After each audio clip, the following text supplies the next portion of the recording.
I truly believed Grandma's gift of $100,000 was the first thing in my life that belonged to me. But the very next morning, my parents sat at the kitchen table waiting to take it. They did not ask about my happiness or my college plans. They just demanded I hand it over.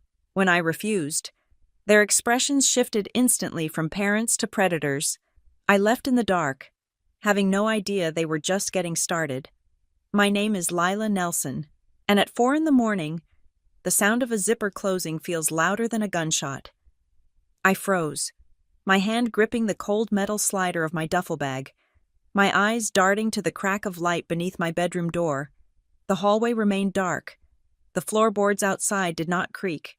My heart was hammering against my ribs with such violence I was certain the rhythm would wake the entire house. It was a physical pain, a thudding panic that made my fingertips numb. I forced myself to breathe. In, out. I did not have time for panic. I only had time for essentials. I shoved 2 pairs of jeans, 3 shirts, and my laptop into the bag. My hands were shaking, but they knew what to do. Next came the small fireproof box I kept under the loose floorboard in the closet. My birth certificate, my social security card, the passport I had saved up for 2 summers to buy, just in case I ever got the chance to see something other than the cornfields of Ohio, and the check. I pulled the envelope out of the box and pressed it against my chest for a second. The paper felt heavy, charged with a strange, terrified energy. $100,000. It was a number that did not feel real. It was a number that meant freedom. It was a number that had turned my family into strangers in less than 24 hours. I tucked the envelope into the deepest, zippered pocket of my jacket, the one against the lining. So close to my skin I could feel the crinkle of paper when I moved. I grabbed my car keys from the nightstand. I took one last look at the room, the posters of bands I liked, the desk where I had spent 4 years studying until my eyes burned, the bed where I had dreamed of leaving. I was not just leaving, I was escaping. It was hard to reconcile this moment with the night before. Just 12 hours ago, the air had been different. It was my 18th birthday. The house had been filled with the smell of my mother's pot roast and the sound of forced laughter. But the real moment, the only moment that mattered, had happened on the front porch with my grandmother, June Whitaker. She had pulled me aside while my father was arguing with the cable company on the phone and my mother was fussing over Brandon. Grandma June looked older than I remembered, her skin like crinkled parchment, but her eyes were sharp, clear blue and unyielding. She handed me a thick, cream-colored envelope. "For college," she had said, her voice low, barely above a whisper. "This is yours, Lila, not the family's. Yours. You decide your own future." I had opened it right there in the dim porch light. I stared at the numbers written in her shaky but elegant cursive, $100,000. I almost dropped it. I tried to give it back, stammering that it was too much, that she couldn't possibly afford this. She had closed my fingers around it. "I have been saving this since the day you were born. Little bird, do not let them clip your wings." I did not understand what she meant by them last night. I thought she was just being dramatic, in that way grandmothers sometimes are about the harshness of the world. I understood now. The ambush happened at 7 in the morning. I had come down to the kitchen, expecting the usual chaotic rush. Usually, my father, Darren, would be chugging coffee while reading sports news, and my mother, Lynn, would be frantically looking for her car keys. My brother, Brandon, would be asleep until noon. Instead, the kitchen was silent. Darren and Lynn were sitting at the kitchen table. They were fully dressed. They were not eating. A fresh pot of coffee sat untouched in the center of the table. And Brandon, my 21-year-old brother, who usually treated mornings like a personal insult, was awake. He was leaning against the granite counter, arms crossed, looking alert and unnervingly casual. "Morning, Lila," my father said. He gestured to the empty chair opposite him. "Sit down. We need to have a family discussion." The air in the room was thick, heavy like the atmosphere before a tornado touches down. I gripped the strap of my backpack. "I have to get to school. Dad, I have a calculus review." "School can wait," my mother said. She offered a tight, strained smile that did not reach her eyes. This is important. It is about your future. I sat. The wood of the chair felt hard and cold through my jeans. I looked at Brandon. He didn't look at me. He was studying his fingernails, a smirk playing on his lips. We know about the gift Grandma June gave you. My father started. He didn't waste time with pleasantries. He didn't ask how I slept. He didn't say happy birthday. My stomach dropped. She told you. She mentioned she was helping with your education, my mother corrected quickly. But we need to talk about the best way to manage those resources. Resources. Not a gift. Resources. Your brother, my father said, nodding toward Brandon, has run into a bit of a situation, a business opportunity that well. The market shifted unexpectedly. It is a temporary setback, just a cash flow issue. I looked at Brandon. What kind of business? Brandon rolled his eyes. You wouldn't understand the logistics, Lila. It's high-level investment stuff, crypto and logistics. He needs capital to bridge the gap, my father continued, his voice smooth, reasonable, the voice he used when he was trying to sell a client an upgrade they didn't need. It is a significant amount, but it is necessary to protect his credit and, frankly, the family name. We calculated the figures last night. The amount June gave you is exactly what we need to clear the hurdle. I stared at them. The silence stretched, humming with the refrigerator's motor. You want the money, I said. It wasn't a question. We do not want it, honey, my mother said, leaning forward, her face etched with a performative desperation. We need to borrow it, just for a few months, 6 months, tops. Once Brandon's investments mature, he will pay you back with interest. We can even put that in writing if it makes you feel better. Brandon has never paid anyone back in his life, I said. The temperature in the room plummeted. Excuse me? Brandon pushed off the counter. You borrowed $2,000 from Aunt Sarah for a car and wrecked it. You never paid her back, I said, my voice shaking slightly. You took $500 from me last year for a guaranteed sports bet. I never saw that again. That is enough, my father snapped. His hand slammed onto the table, making the coffee spoons rattle. We are not talking about the past. We are talking about right now. Your brother is in trouble, real trouble. If he defaults on these obligations, it could ruin him. Family helps family. Lila, that is the rule of this house.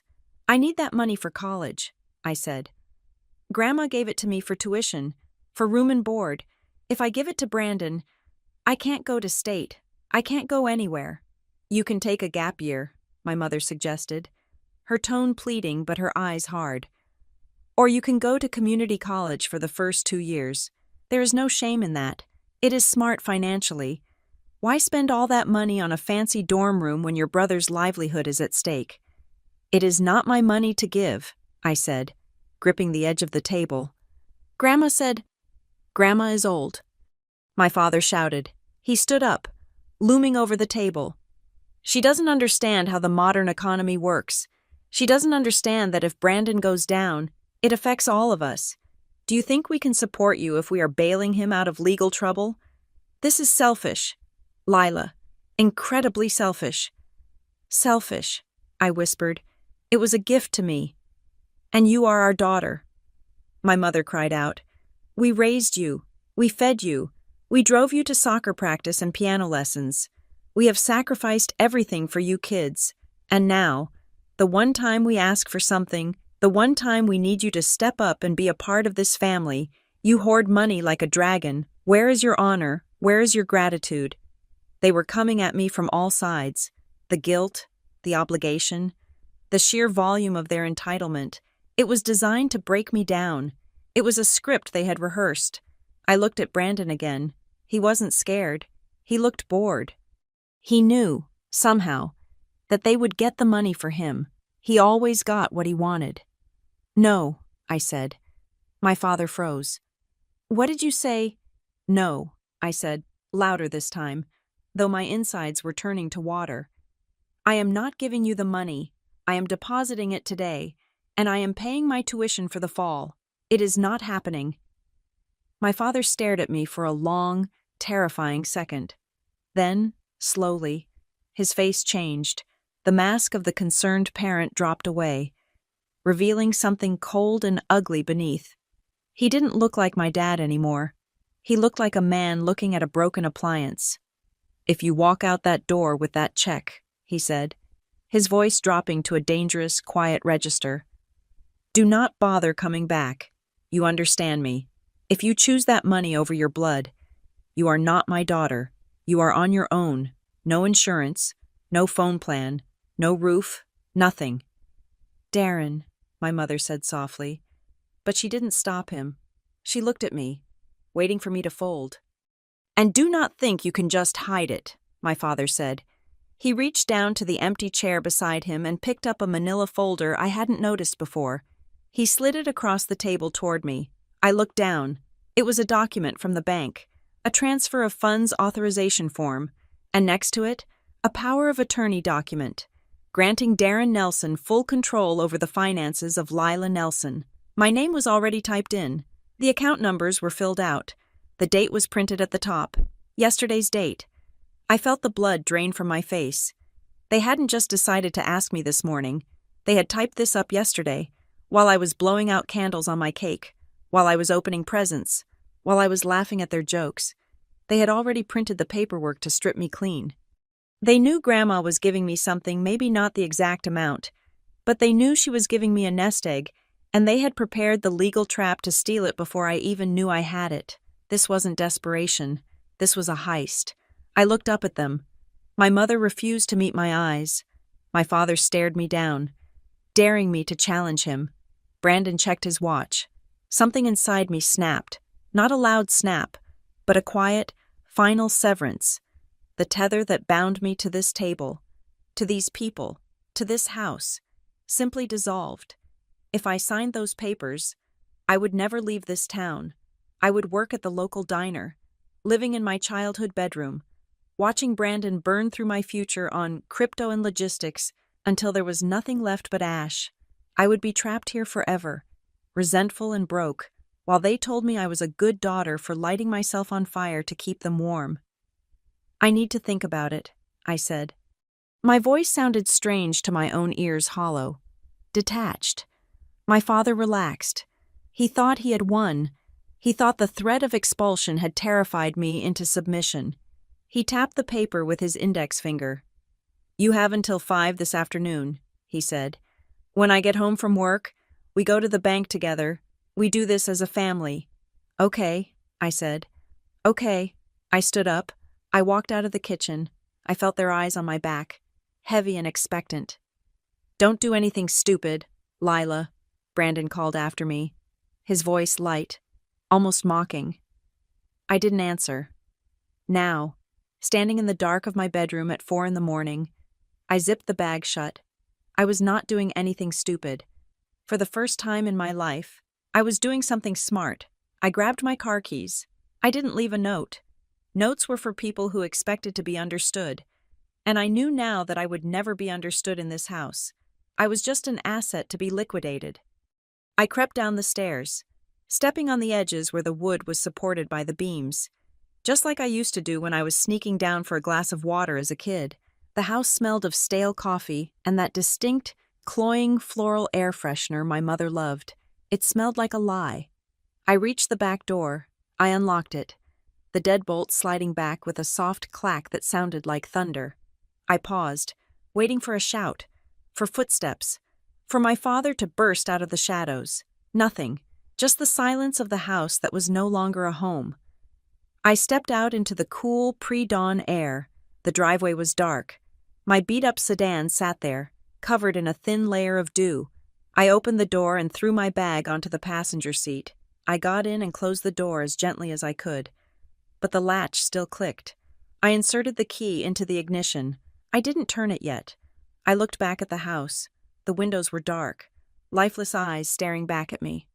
"Goodbye," I whispered. I turned the key. The engine sputtered, then caught. I didn't turn on my headlights until I was at the end of the street. I didn't look in the rearview mirror.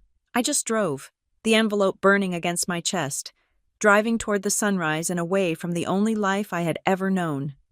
12 years later, I am sitting in a corner office on the 14th floor of the Northline Civic Solutions building. My name is on the door. It is etched in frosted glass, clean and sharp. Below it, my title, Senior Policy Analyst. From here, I can see the city skyline, a grid of steel and glass that makes sense to me. My job is about patterns. I take messy, chaotic data sets, traffic flow, housing density, tax allocation, and I organize them until they tell the truth. I like data because it does not have an agenda. It does not lie to protect its feelings. It does not promise you the world one day and try to rob you the next. I live alone in a 2-bedroom apartment that smells like lemon polish and expensive coffee beans. The furniture is mine. The rug is mine. The silence, most importantly, is mine. I have a credit score that sits comfortably in the 800s. I have a retirement fund. I have a life that is small, quiet, and fortified like a castle. But sometimes, when the light hits the window just right, I am back in that house in Columbus, Ohio. It is strange how a house can look so perfect on the outside and be so rot-eaten on the inside. Our home was a 2-story colonial with white siding and black shutters. The lawn was always manicured to within an inch of its life because my father, Darren, believed that crabgrass was a sign of moral failure. We had a porch swing that nobody sat on and a dining room table that was set for dinner parties we never hosted. To the neighbors, the Nelsons were the ideal American family. To me, we were a solar system with only one sun, and its name was Brandon. My brother was 3 years older than me, and he was the center of gravity. He was charming. I will give him that. He had a smile that could disarm a traffic cop and a way of talking that made his wildest ideas sound like guaranteed gold mines, but he was also a black hole. He consumed everything: attention, patience, and money, and gave back nothing but excuses. I remember when I was 10 and he was 13, he had decided he was going to be the next big thing in motocross. My parents bought him a top-of-the-line dirt bike, a trailer, and custom gear. It cost thousands. 2 months later, he fell once, scraped his knee, and decided the sport was too political because the judges didn't like his style. The bike rusted in the garage for 5 years until my father sold it for a fraction of the cost. He just has bad luck, my mother, Lynn, would say, smoothing Brandon's hair while he sulked on the sofa. The world isn't ready for his energy yet. When he was 18, it was a DJ career. They bought him speakers that cost more than my first car. When he didn't get booked for gigs, my father blamed the local club owners. They don't understand talent, he grumbled. The market in Ohio is just too small for him. And then there was me. I was Lila the easy one, Lila the low maintenance. I did not ask for dirt bikes or sound systems.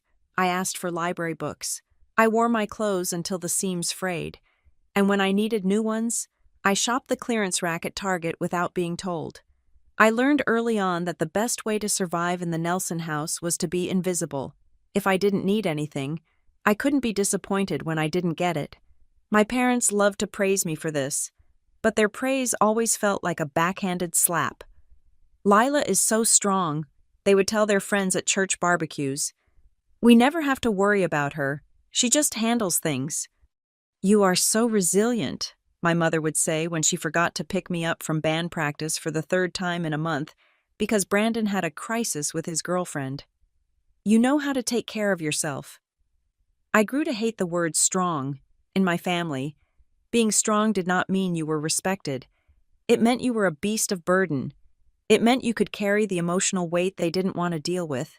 Being strong meant that since I wasn't drowning, they didn't need to throw me a life raft.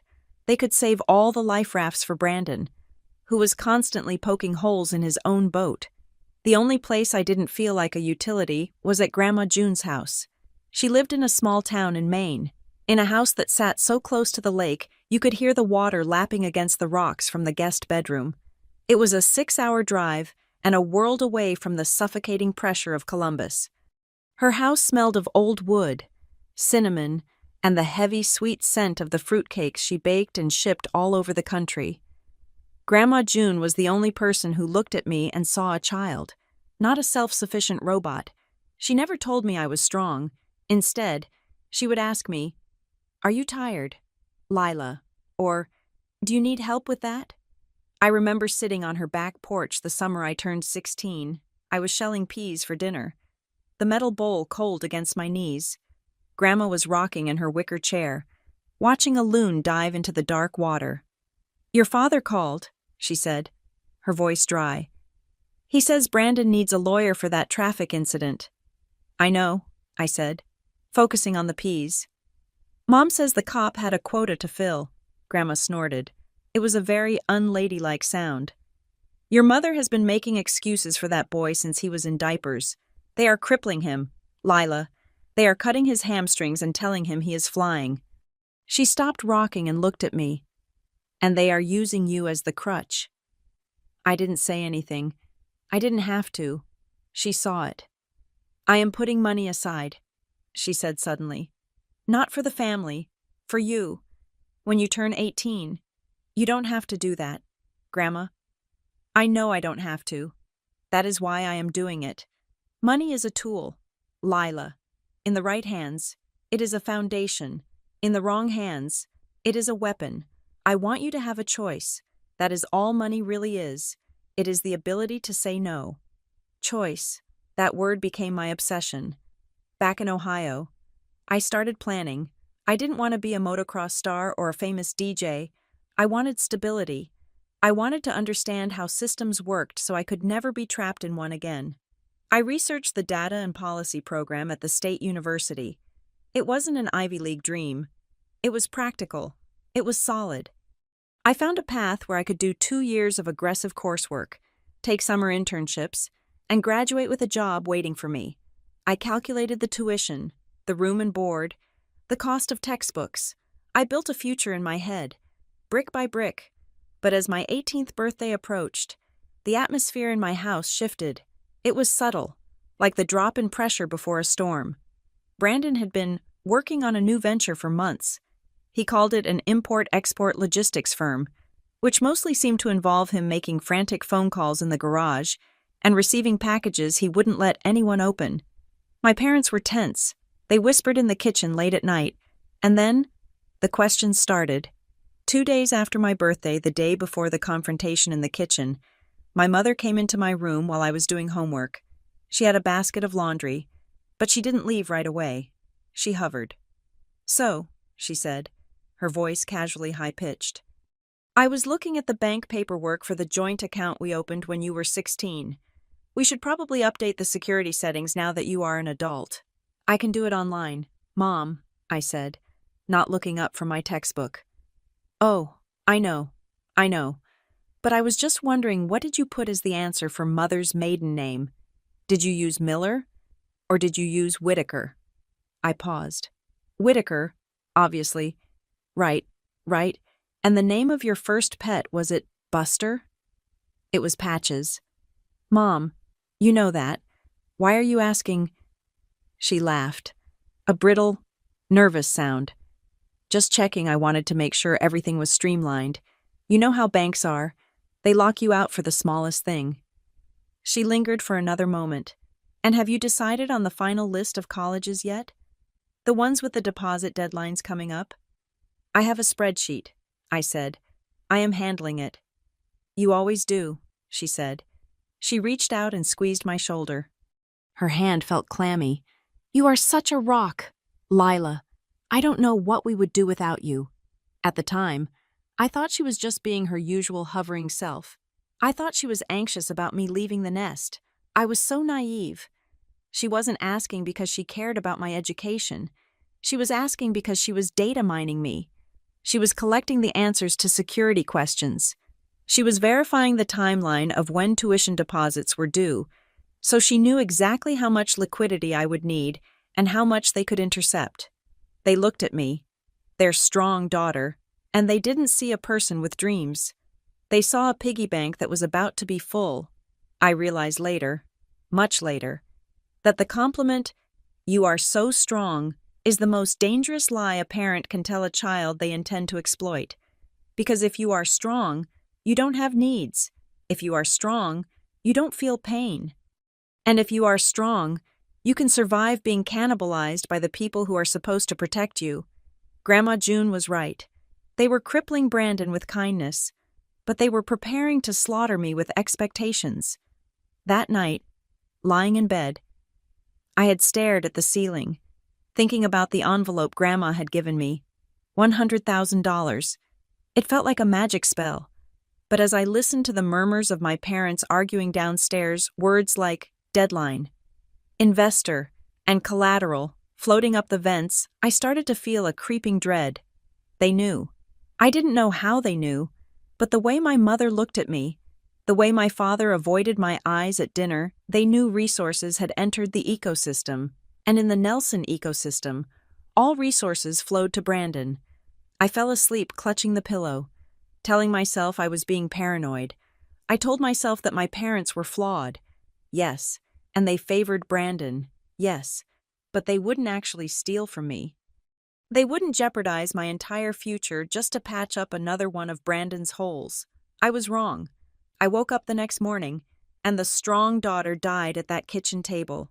She had to, because the girl who walked out the door, the girl who drove through the darkness toward Maine, couldn't afford to just be strong anymore.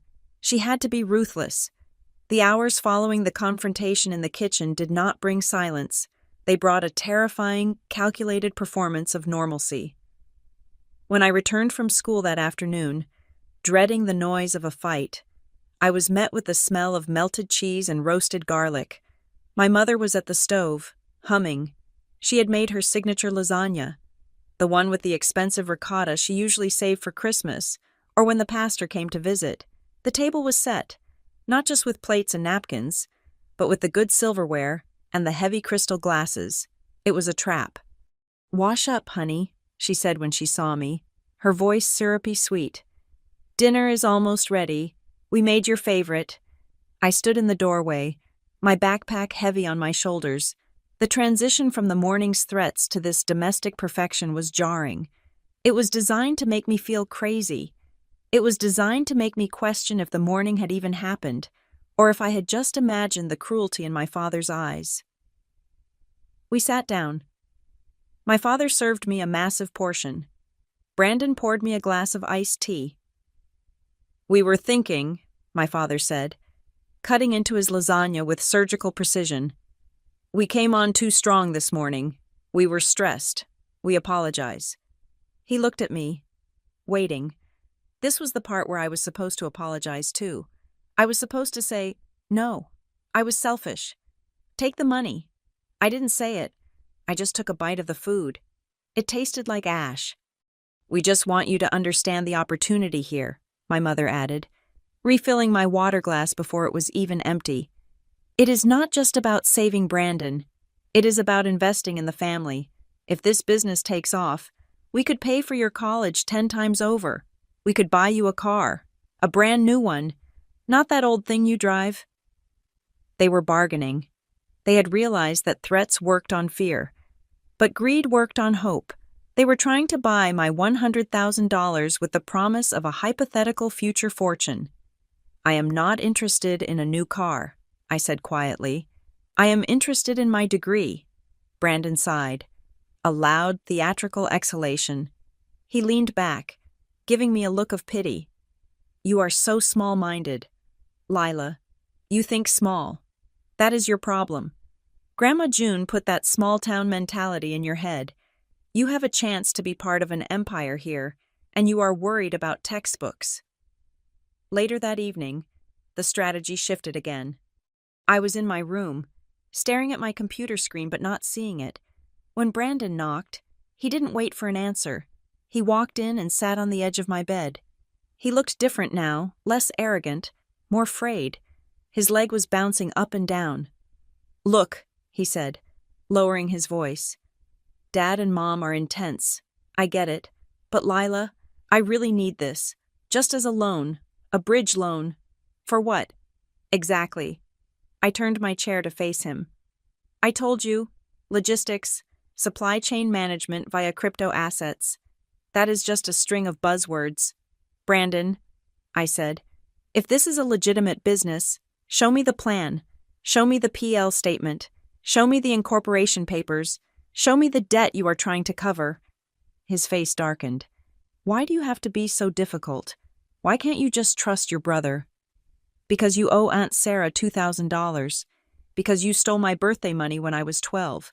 Because trust requires evidence.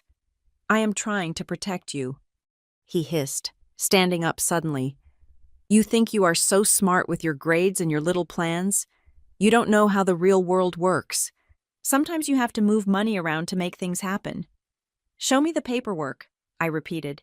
"If you show me a legal contract that proves this money will yield a return, I will consider it."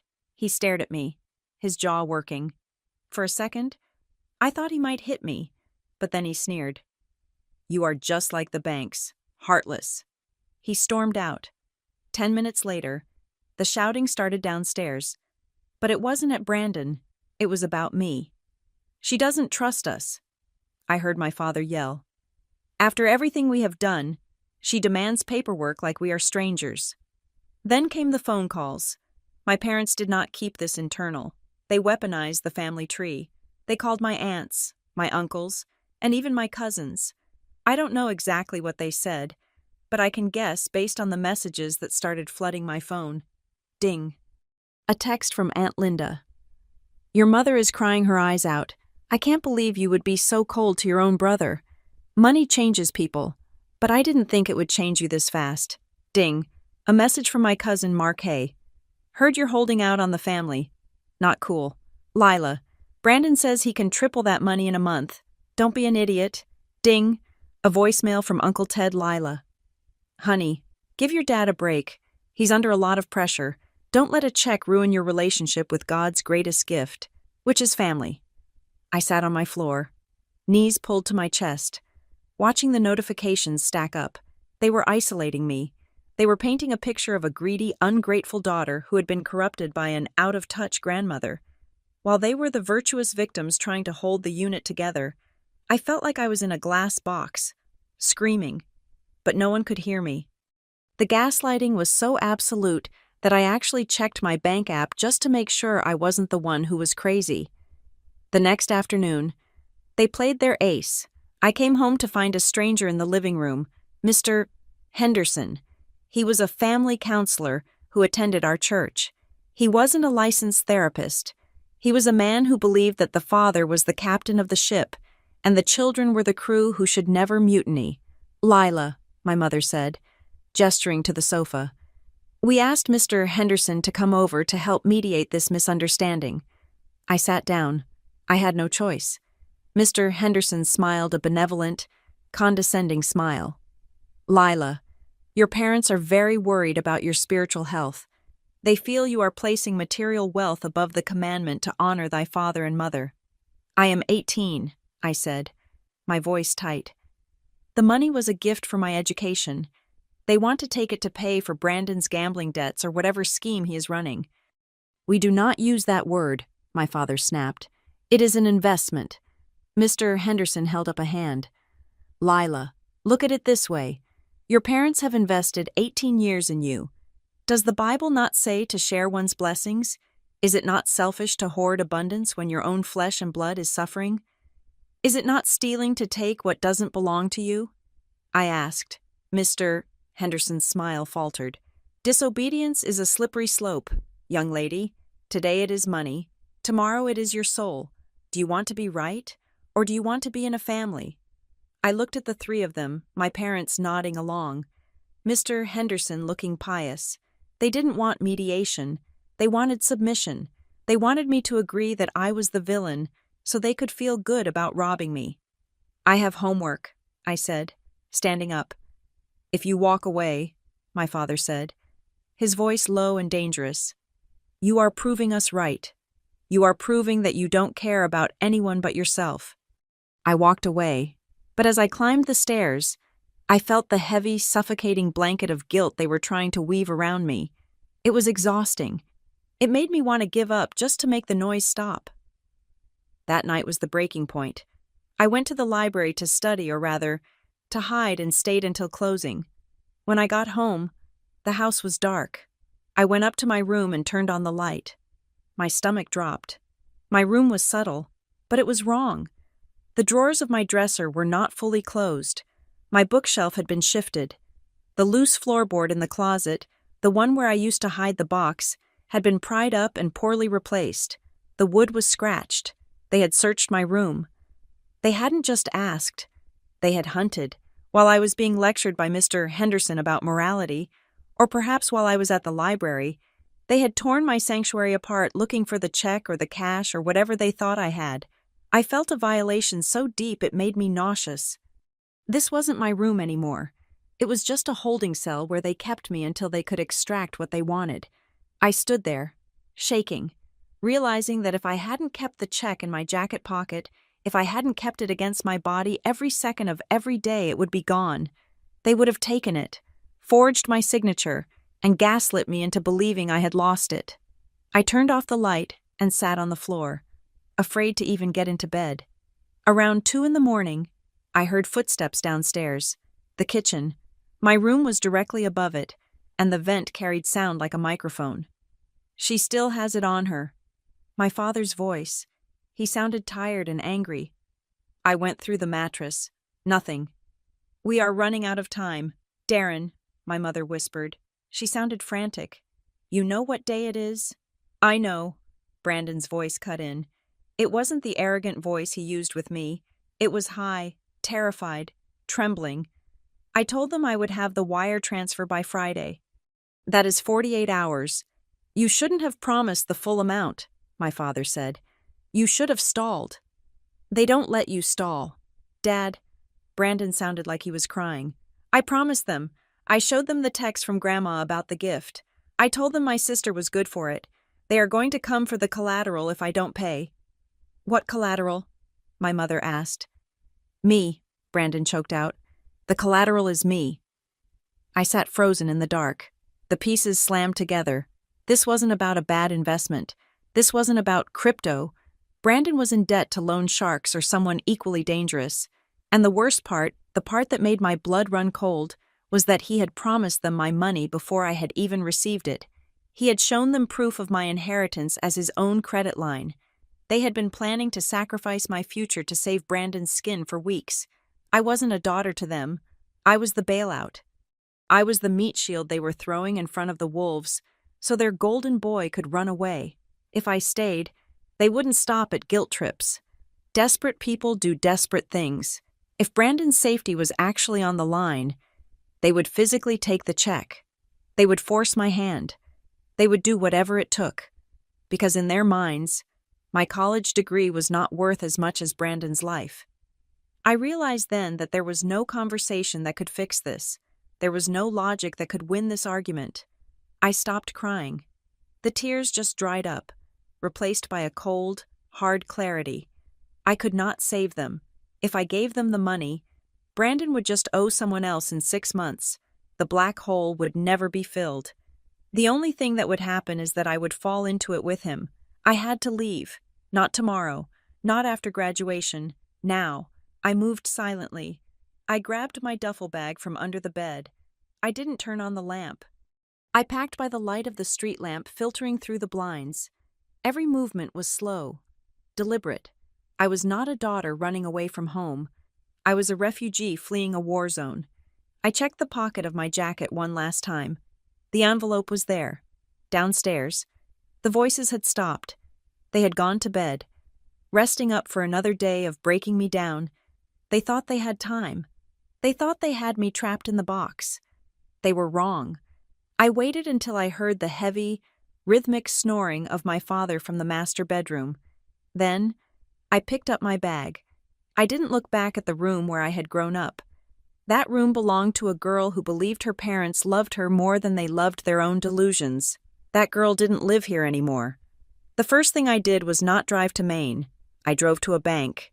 It was not the bank my parents used. It was a national chain. A branch located 3 towns over in a strip mall next to a dry cleaner and a donut shop. I sat in the parking lot for 40 minutes, watching the glass doors, waiting for the manager to unlock them at 9 a.m. My hands were gripping the steering wheel so hard, my knuckles had turned white. Every car that passed on the main road looked like my father's truck. Every sudden movement in my peripheral vision made me jump. I felt like a criminal, even though the name on the check in my pocket was mine. When the doors finally opened, I walked in. I probably looked deranged. I was wearing the same clothes I had slept in. My hair was thrown into a messy bun, and my eyes were red-rimmed from lack of sleep and adrenaline. I marched up to the teller. "I need to open a checking account," I said, "and a savings account, and I need to deposit this." I slid the envelope across the marble counter. The teller, a young woman with bright pink nails, opened it. Her eyebrows shot up when she saw the number, $100,000. "I need it to be secure," I added, my voice trembling. "I need two-factor authentication. I need a verbal password for phone inquiries. If anyone calls claiming to be my father or my mother, you tell them nothing. Is that clear?" The teller looked at me, really looked at me, and her expression softened. She didn't ask questions. She just nodded. "We can do that, honey," she said. "We will lock it down tight." 30 minutes later, I walked out with a debit card, a folder of paperwork, and a receipt showing my balance. The paper check was gone. The money was now a digital fortress that Darren and Lynn Nelson could not breach without committing a federal felony. I got back into my car and locked the doors. I breathed out, a long, shuddering exhale that seemed to empty my lungs completely. Step 1 was done. I had the shield. Now I needed to disappear. I hit the highway and just drove. I didn't have a plan. I just had a compass direction north, away from Columbus. Away from the toxic gravity of that house. The interstate stretched out like a gray ribbon, endless and hypnotic. I watched the Ohio landscape blur past cornfields giving way to industrial parks, then back to fields. I drove for 3 hours without stopping, fueled by pure panic. Around 1 in the afternoon, my stomach demanded attention. I pulled into a truck stop somewhere near the Pennsylvania border. It was a loud, greasy place filled with the smell of diesel and frying onions. I ordered a grilled cheese sandwich and sat in a booth in the back corner. Facing the door, I ate quickly.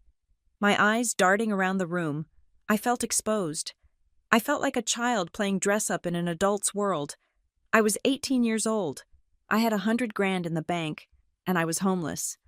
I reached into my pocket and pulled out my phone. I had turned it off the second I left the driveway, terrified they would track me.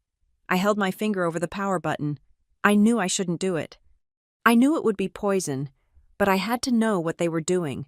I had to know how far they had gone. I pressed the button, the phone buzzed, and then it buzzed again, and again. It vibrated violently against the table, a continuous, angry spasm of notifications. It didn't stop for a full minute. 47 missed calls, 82 text messages. I opened the messages. The first few were from my mother, sent around 7 in the morning, right after they must have found my empty room. "Mom. Lila, where are you? We are worried sick. Please call us. Mom, honey, please come home. We are not mad. We just want to talk." Then, as the hours passed, the tone shifted. The mask started to slip. "Dad. You are making a huge mistake. You are acting like a child. Bring the car back immediately. Brandon, you selfish bitch. You know what you are doing to me. Pick up the phone." Then came the flying monkeys, the relatives they had recruited. Aunt Linda. "Your mother is hysterical. How could you do this to her, Cousin Mark? Cops are going to be involved if you stole that car." Lila. "Just saying." And then, the gaslighting. The messages that were designed to make me doubt my own sanity. Mom. "Lila, we found the pills in your room. We know you aren't thinking clearly. Please, let us help you. You are having an episode." I stared at the screen, my blood turning to ice. Pills. I didn't take pills. I didn't even take aspirin unless I had a migraine. They were planting evidence. They were building a narrative that I was mentally unstable. A drug addict. A girl having a breakdown who needed to be conserved for her own safety. If they could prove I was incompetent, they could get guardianship. If they got guardianship, they got the money. My thumb hovered over the delete button. But I stopped. No, I needed this. I needed proof of their madness. I took screenshots of everything, every threat, every lie, every manipulative plea. I saved them to the cloud. One message stood out. It was from Brandon. Sent 20 minutes ago. Brandon, you better hide well. Dad is tracking the car's GPS. Panic flared in my chest, hot and sharp. The car. My old sedan had a factory-installed security system. My father paid the subscription. He could see exactly where I was. I looked out the window at my car parked near the gas pumps. It wasn't a getaway vehicle. It was a beacon. I scrambled out of the booth, leaving cash on the table. I ran to the car. I didn't know how to disable the GPS, but I knew I couldn't stay on the main highways anymore. I had to get lost. I got in and tore out of the parking lot. I needed a destination. I couldn't just float. I needed a fortress. There was only one place. I merged onto the highway, watching the rearview mirror, expecting to see my father's truck barreling down on me at any second. I drove with a kind of focused mania. I crossed into New York State as the sun began to dip low. I bypassed the cities, sticking to the secondary routes that wound through the mountains. Night fell, turning the world into a tunnel of headlights and shadows. My eyes burned, my back ached. I drank lukewarm coffee from a thermos I had bought at a gas station. I played the radio loud to keep from hallucinating. I drove through the night. New York turned into Massachusetts. Massachusetts turned into New Hampshire. The trees got taller, the air got colder, and the towns got farther apart. By the time I crossed the border into Maine, the sky was turning a bruised purple with the coming dawn. I had been driving for nearly 20 hours. I reached the town of Lakeside just as the sun broke over the horizon. The water of the lake was a sheet of glass, reflecting the pines and the pale sky. It was peaceful. It was the exact opposite of the chaos inside my head. I turned down the gravel driveway. The tires crunched loudly in the quiet morning. Grandma June's house looked exactly the same as always. Gray shingles, white trim, a wraparound porch that sagged slightly on the left side. Smoke was already curling from the chimney. I parked the car. My legs were so stiff I almost fell when I stepped out. I grabbed my duffel bag. I walked up the steps. Before I could knock, the door opened. Grandma June stood there. She was wearing her flannel robe and her thick wool slippers. Her gray hair was braided down her back. She didn't look surprised. She didn't look worried. She looked like a general who had been waiting for the scout to return from the front lines. "You made good time," she said. She didn't hug me immediately. She stepped back and held the door open. "Come in. The kettle is boiling." I walked into the warmth of the kitchen. It smelled of cinnamon and wood smoke. I dropped my bag on the floor and collapsed into one of the wooden chairs. Grandma poured a mug of tea and set it in front of me. She put a plate of toast on the table. Then she sat down opposite me, folded her hands, and looked me in the eye. "Tell me," she said. I told her everything. I told her about the ambush at the kitchen table. I told her about the prepared power of attorney documents. I told her about Brandon's crypto scheme and the debt. I told her about the threats to disown me. I told her about the text messages accusing me of being on drugs. I didn't cry. I was too tired to cry. I just laid the facts out on the table like cold, hard stones. And then I found out Brandon had promised the money to someone, I finished, my voice raspy. He used the promise of my inheritance to keep them from hurting him. That is why they were so desperate. They weren't asking for help. They were trying to stop an execution. Grandma June listened without interrupting. Her face was unreadable, etched from stone. When I finished, silence filled the kitchen, heavy and thick. She took a sip of her tea. She set the cup down with a deliberate click. "I have been waiting for this day," she said softly. I blinked. "You knew." "I knew they would try something," she said. "I didn't think they would be this sloppy, or this cruel, but I knew your father felt entitled to that money. He has always believed that family means everyone sinks together." She stood up and walked over to the antique secretary desk in the corner of the room. She unlocked a drawer with a small brass key she pulled from her pocket. "They called me. You know," she said, her back to me. My stomach clenched. When, yesterday afternoon, and again this morning, about an hour before you arrived, she turned around, holding a thick file folder. Your mother was very convincing, Grandma said, her voice dripping with a dry, cold sarcasm. She told me you were having a mental break. She said the pressure of turning 18 was too much for you. She said you were manic, aggressive, and possibly dangerous. She asked me that if you showed up here, I should not give you the money. She asked me to hold it for them, so they could put it in a trust for your treatment. They tried to poison the well, I whispered. They wanted to make sure I had nowhere to go. Yes, Grandma said. She placed the folder on the table between us. They wanted me to be their jailer. They forgot one thing. What? They forgot that I raised your mother, and I know a liar when I hear one. She opened the folder. It was packed with papers, receipts, bank transfer records, copies of checks. Some of the paper was yellowed with age. What is this? I asked. This, Grandma said, tapping the pile with a gnarled finger, is the ledger. Every time your father asked me for a loan to fix a roof that wasn't broken, every time your mother needed help with a bill she should have been able to pay, every time Brandon needed to be bailed out of a jam. She flipped a page. Here is $5,000 for Brandon's lawyer when he was 19.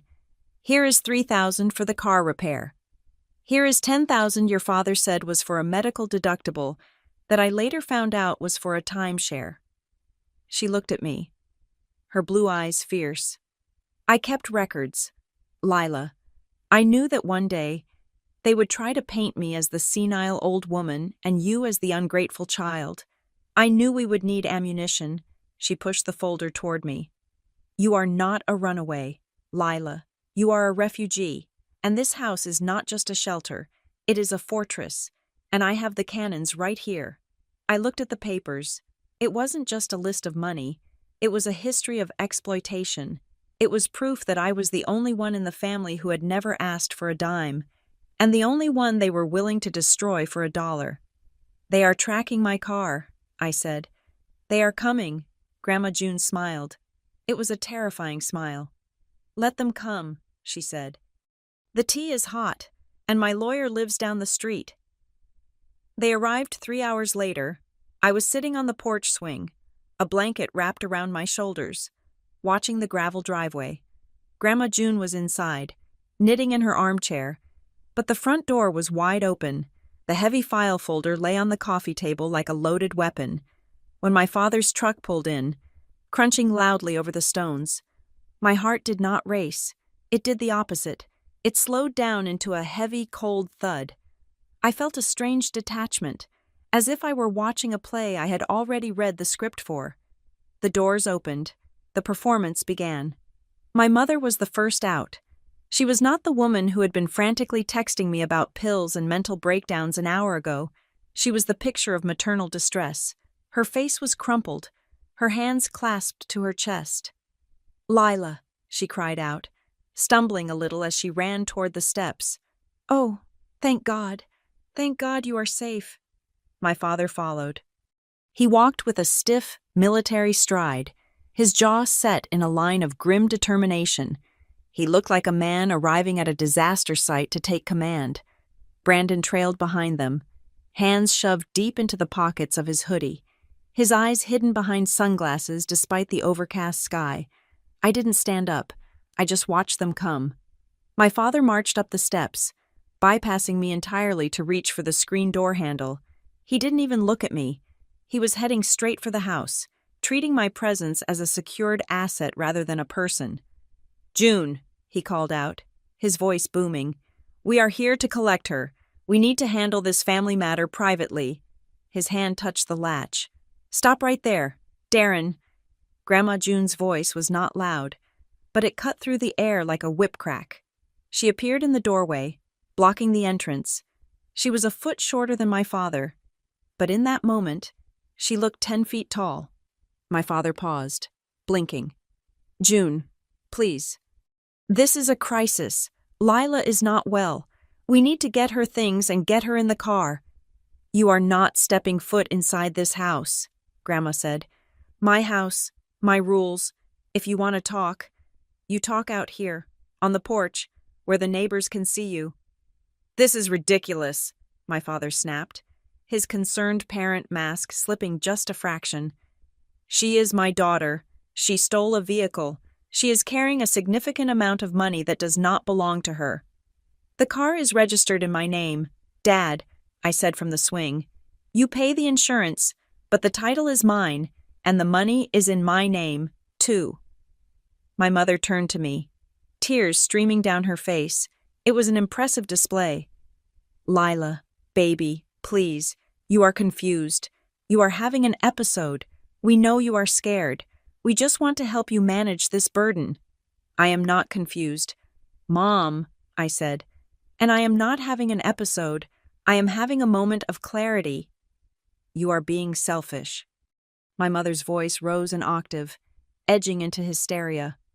Running away, turning off your phone, terrifying us like this. How can you be so cruel? Grandma is filling your head with poison, isn't she? She is telling you we are the bad guys. She turned to Grandma June, her eyes narrowing. You have always tried to turn her against us. Mother, you buy her affection with gifts, and now you are encouraging this rebellion. I didn't buy her affection, Grandma said calmly. I bought her freedom, and that is what you are really mad about. You can't control someone who doesn't need you. Brandon finally spoke. He took off his sunglasses. His eyes were bloodshot, rimmed with dark circles. He looked like he hadn't slept in a week. Just give us the check. Lila, he said. His voice was flat, dead. Stop the drama.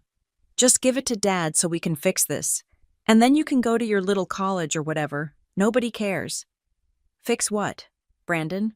I asked. I stood up. The blanket fell from my shoulders. I walked over to where they were standing by the railing. Tell me exactly what we are fixing, I said. You say you need $100,000. That is a very specific amount. Who are you paying? What is the company? Where is the contract? It is complicated, Brandon shouted, his face flushing red. You wouldn't understand. It is leverage. It is margin calls. Show me the margin call, I said. Show me the email from the broker. Show me one single piece of paper that proves this is a business debt and not a gambling debt. You little... Brandon stepped forward, his hand raising as if to point a finger in my face. Or maybe something worse. Brandon, my father barked. Brandon froze. My father turned to me, his face icy. You are demanding proof from your own family that is how low you have sunk. We are your flesh and blood. Lila, we do not need to show you contracts. We need you to trust us. The fact that you don't, it proves you are not thinking straight. It proves you are unfit to manage that money. It proves she is smart, Grandma June said. She stepped out onto the porch, the screen door slamming shut behind her. In her hand was the folder. You want to talk about proof, Grandma said. Let's talk about proof. She opened the folder. She didn't shout. She just started reading. August, 3 years ago. She read, $4,200. Repairs for Brandon's car after he hit a parked vehicle. Darren, you told me it was a medical emergency for Lila's braces. I paid it directly to the mechanic when I called to check. My father stiffened. That was a misunderstanding. January, 2 years ago, Grandma continued, flipping a page. $5,000. Legal retainer for Brandon's dispute with a landlord. You told me it was for Lila's advanced placement summer camp. Mother, stop it, my mother hissed. This is private. It was private, Grandma said, until you came to my house and accused this girl of being a thief. October, last year, $7,000, a business loan for Brandon, never repaid. She looked up. Her eyes were hard as flint. I did the math this morning. Darren, over the last 5 years, I have given you nearly $60,000. Almost all of it went to him. She pointed a shaking finger at Brandon. And every single time, you used Lila's name as the excuse. Lila needs this. Lila needs that. You have been using her existence to fund his failures for half a decade. The silence on the porch was deafening.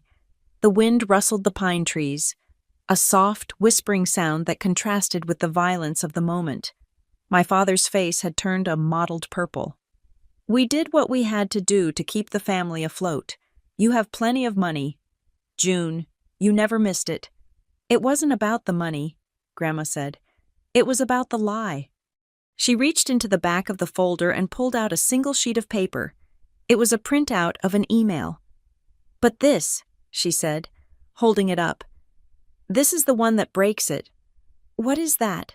my mother asked, her voice trembling. "An email from you, Lynn, sent 4 years ago, the day I started the college fund for Lila. Do you remember what you wrote?" My mother went pale. She shook her head. Grandma read it aloud. "Mother, we promise, if you set up this trust for Lila, we will never touch it. We know we have relied on you too much for Brandon, and we know it is not fair. This money will be a sanctuary for Lila. We swear on our lives we will not treat her as a backup plan again." Grandma lowered the paper. She looked at her daughter with a mixture of pity and disgust. "You swore," Grandma said, "and yesterday, you called me and asked me to help you steal it." "We are desperate," my mother wailed, finally breaking. She grabbed the railing. "You don't understand. Mom, these people, they aren't banks. They will hurt him. They said they would hurt him." "So you decided to hurt her instead," Grandma said. She closed the folder with a snap. "I am done," Grandma said. "As of this moment, the faucet is off. I am removing you from my will. Darren, and you, Lynn, and certainly you, Brandon, there will be no more checks, no more bailouts, no more emergency loans. You are on your own." My father looked like he had been punched in the gut. The color drained from his face, leaving it gray and waxy. He looked from Grandma to me, his eyes darting frantically as the reality of his situation set in. Without Grandma's money, they had no safety net. The house of cards was falling. He turned to me. The desperation in his eyes hardened into something ugly. He needed a villain, and he couldn't fight his mother, so he chose me. "You see what you have done," he snarled at me. "You have destroyed this family. You poisoned her against us." "I didn't do anything," I said. "I just told the truth."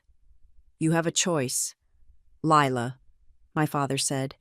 He stepped closer to me. He was looming now, using his size to intimidate, the way he always did when logic failed him.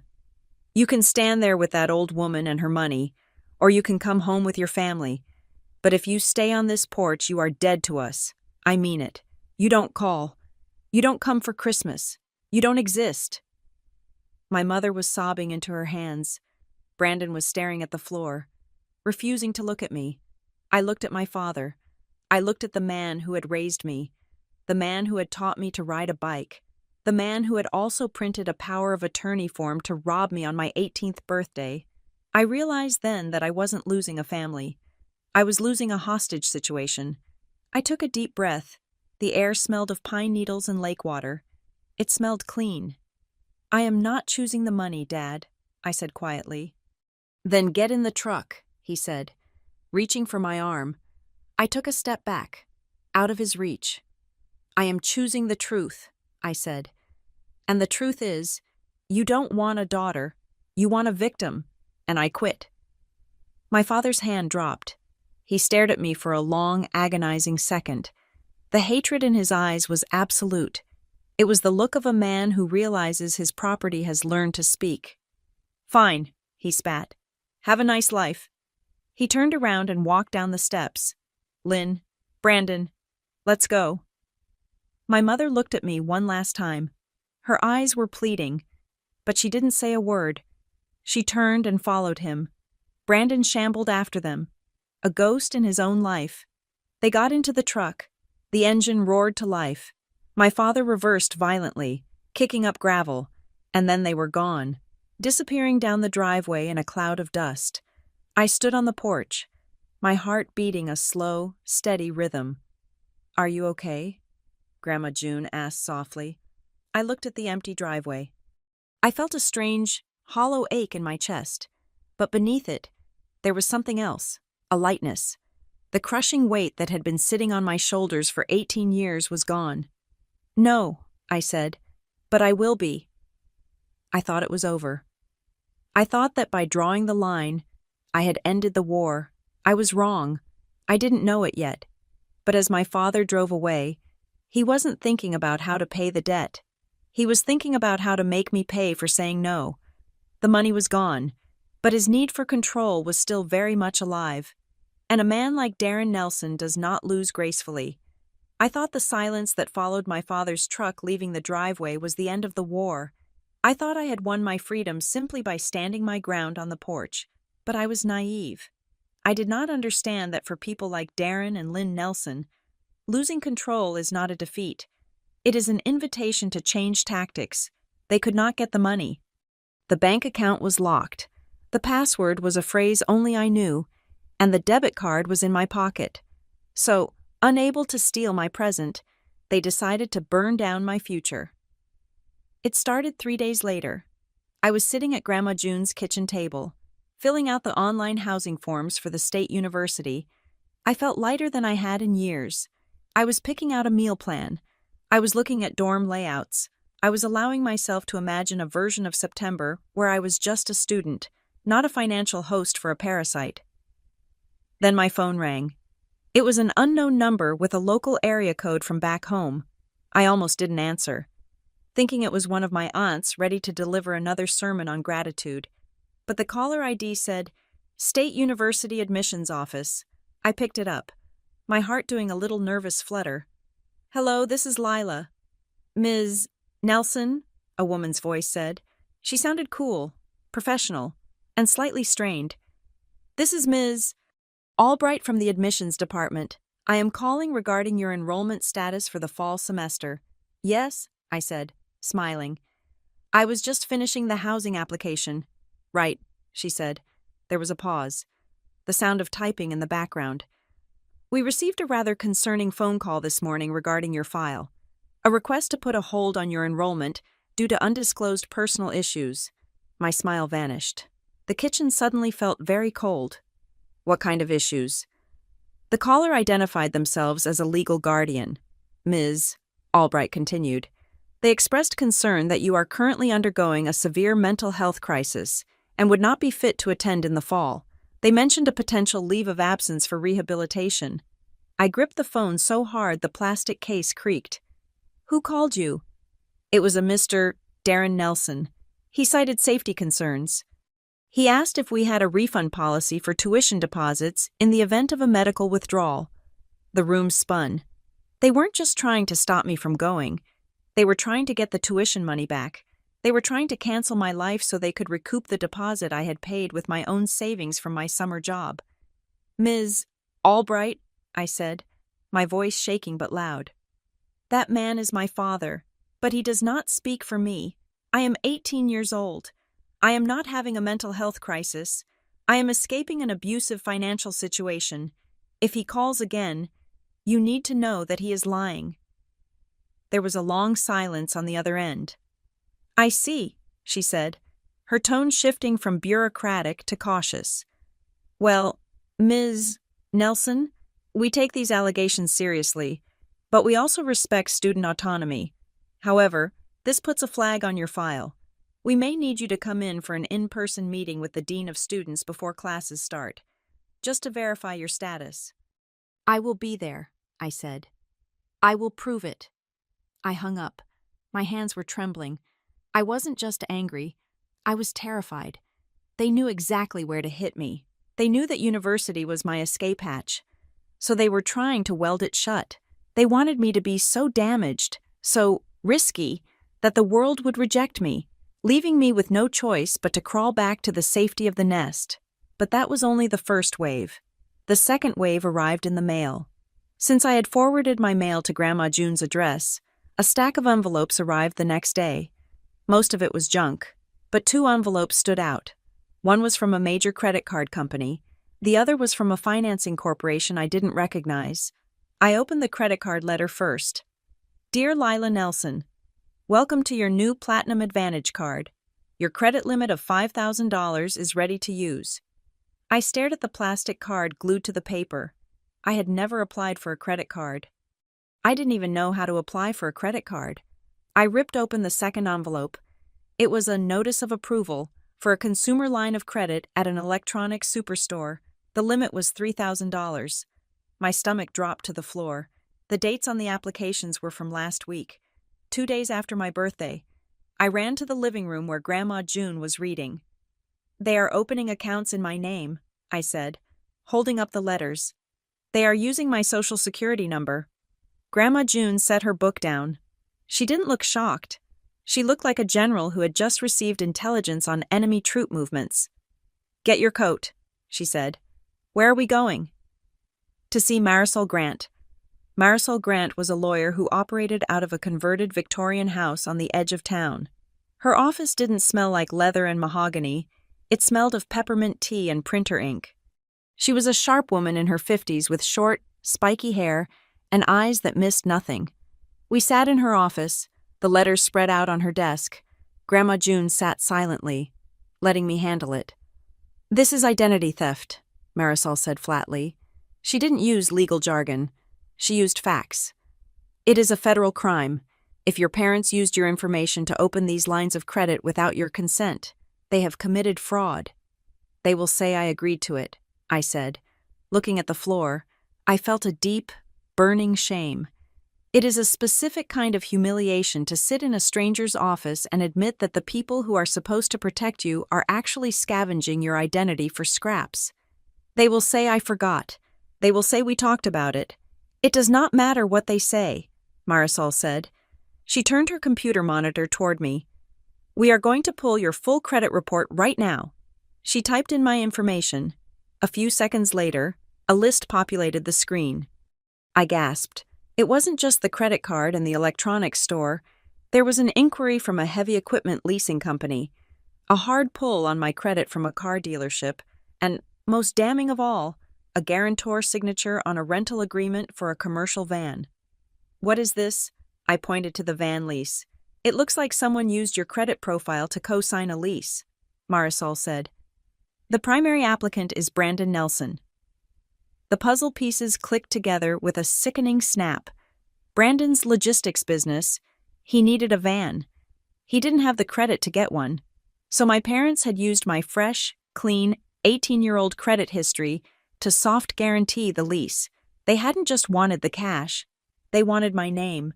They wanted to strap my financial future to Brandon's sinking ship. "He told me it was just a bridge loan," I whispered. "He lied. He is building his entire business on my back." "If he misses a payment," Marisol said, her voice grave, "it goes on your record. If he wrecks that van, you are liable for the deductible. If he disappears, the debt collectors come for you." I felt sick. "Can we stop it?" "We can," Marisol said, "but it is the nuclear option.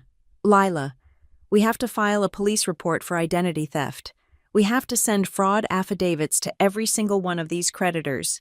And when we do that, the creditors will open an investigation into the people who submitted the applications." She looked me in the eye. "That means your parents and your brother could face criminal charges. Are you ready for that?"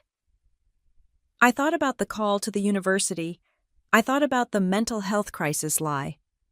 I thought about the years of being told I was strong, just so I could carry their luggage. "Do it," I said, but before we filed the papers, I needed to hear them say it. I needed to know, beyond a shadow of a doubt, that there was no misunderstanding. I pulled out my phone in Marisol's office. I put it on speaker. Marisol started a recording device on her desk. I dialed my mother. She picked up on the second ring. "Lila." "Oh, thank heavens. Are you ready to come home?" "Mom," I said, keeping my voice steady, "I got a credit card in the mail today, and a notice about a van lease for Brandon. Why are these in my name?" There was a pause, a beat of silence that lasted too long. "Oh, that," my mother said, her voice breezy and dismissive. "Don't worry about that. Honey, we just wanted to help you build your credit score. You know you need credit to get an apartment later. Brandon is going to make all the payments. It is actually a favor to you. I didn't sign those papers. Mom, I said. That is forgery. Lila, stop being so dramatic, she snapped, the sweetness evaporating instantly. You probably signed them the other night when we were going over paperwork and you just forgot. You were very emotional. You don't remember things clearly when you are like this. There it was, the gaslighting, the casual rewriting of reality. You forgot. You are crazy. We are helping you. I didn't sign anything, I said. And I am sitting with a lawyer. The line went dead silent. A lawyer. It was my father's voice now. He must have been listening on the extension. You dragged a stranger into family business. It is not family business, I said. It is a felony. I am filing fraud affidavits. Dad, I am closing the accounts.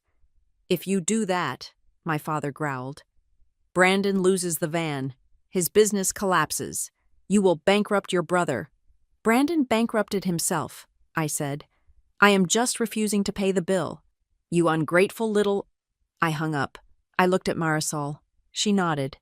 We have enough. For the next 2 hours, we worked. We filled out the affidavits. We drafted the cease and desist letters. We notified the credit bureaus to freeze my reports. We built a firewall of paperwork around my life. By the time I left Marisol's office, the sun was setting. I felt exhausted, drained, and hollowed out. But I also felt secure. They couldn't touch me. I blocked their numbers. I blocked Brandon. I blocked the flying monkeys, Aunt Linda, Uncle Ted, the cousins. I went into my phone settings and silenced the entire world that had been my reality for 18 years. I went back to Grandma June's house and slept for 12 hours. I woke up the next morning to the smell of coffee and the sound of Grandma talking on the phone in the kitchen.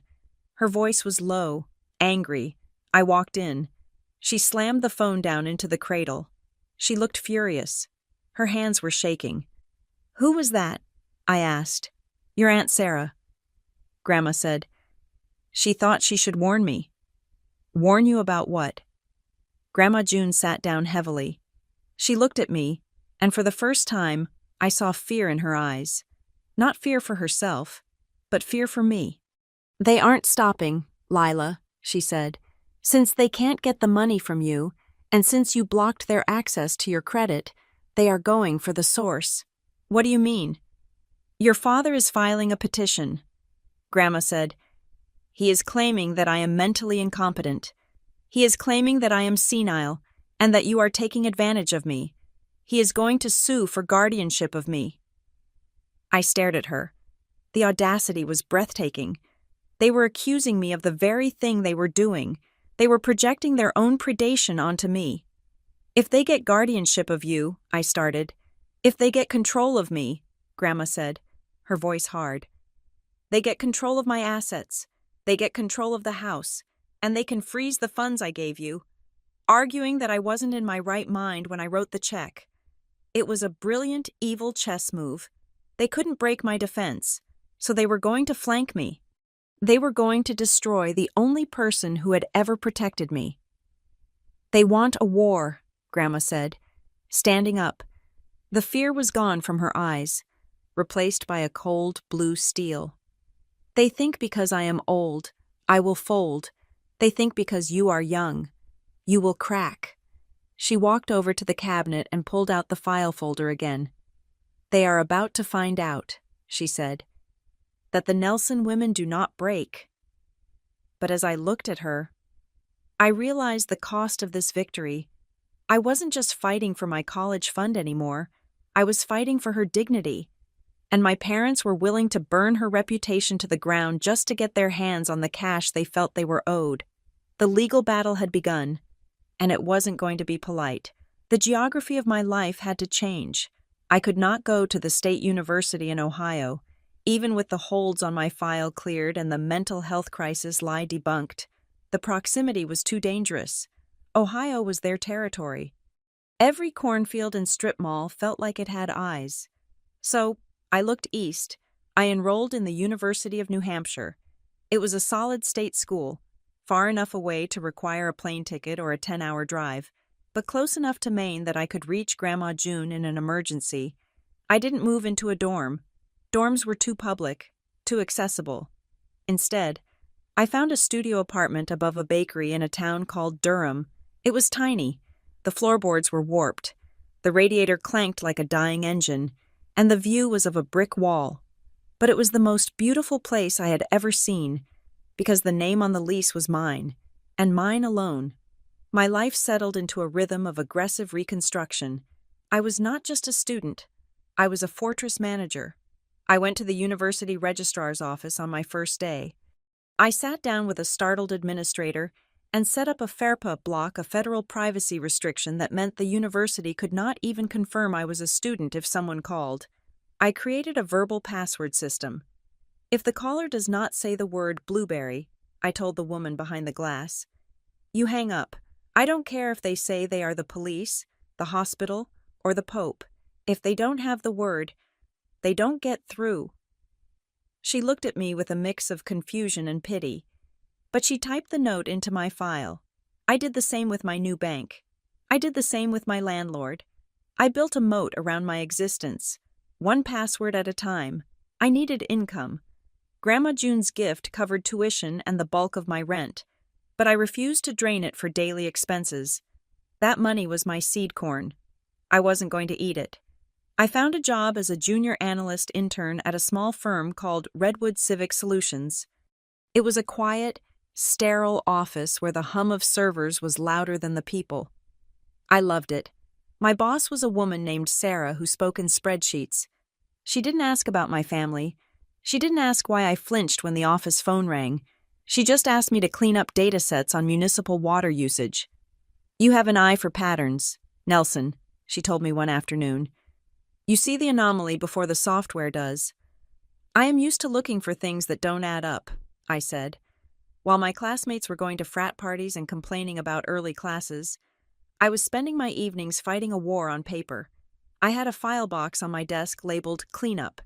It contained the fraud affidavits Marisol and I had filed. Every Tuesday and Thursday night, I called the credit bureaus. I spent hours on hold, listening to elevator music, waiting to speak to a fraud specialist. Yes, the application for the commercial van was fraudulent, I would say, my voice steady, reciting the script Marisol had given me. No, I do not know the current location of the vehicle. Yes, I have filed a police report. Case number 4920. It was exhausting.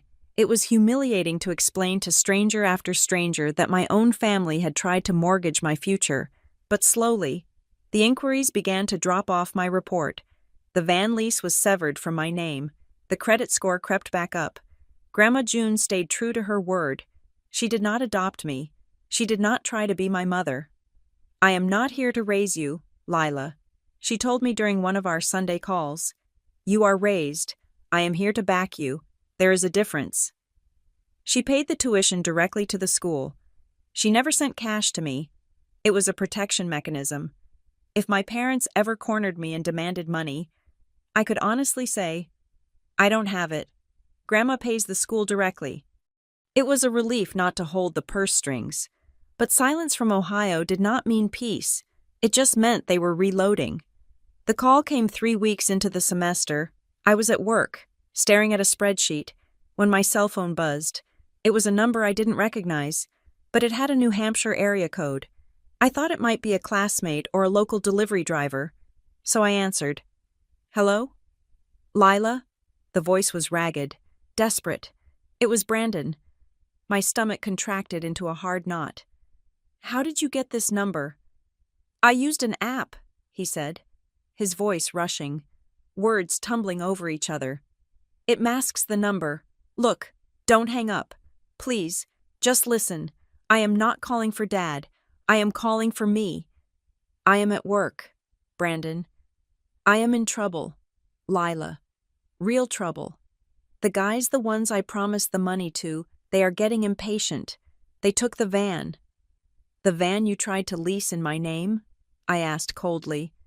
I didn't have a choice. I needed to show them I had assets. He sounded like he was crying. They said if I don't come up with $20,000 by Friday, they are going to file a civil suit for breach of contract, And they know people, bad people. 20,000, I repeated. Last time it was 100,000. The number keeps changing. Brandon, I just need enough to get them off my back, please. Lila, I am your brother. I used to push you on the swing set. Remember, I am begging you. Just 20,000. You have so much. Grandma gave you everything. She gave me a chance, I said. She didn't give me a bank vault. Just transfer it. I will sign whatever you want. I will pay you back triple when the crypto market rebounds. I closed my eyes. I took a deep breath. Okay, send me the paperwork. What? Send me the loan agreement you signed with these people. Send me the demand letter they sent you. Send me the seizure notice for the van. I can't, he stammered. It was a verbal agreement. It is handshake business. Then it isn't real, I said. Goodbye, Brandon. Lila, if you hang up, you are killing me. You are killing your own brother. I pressed the red button. My hand was shaking. I felt like a monster. The programming ran deep. Family helps family. You are the strong one. Save him. 2 hours later, my phone pinged with a text. It wasn't from Brandon. It was from a number I hadn't seen in years. It was Kyle, a guy Brandon had been friends with since high school. Kyle was a burnout, but he was generally harmless. Kyle.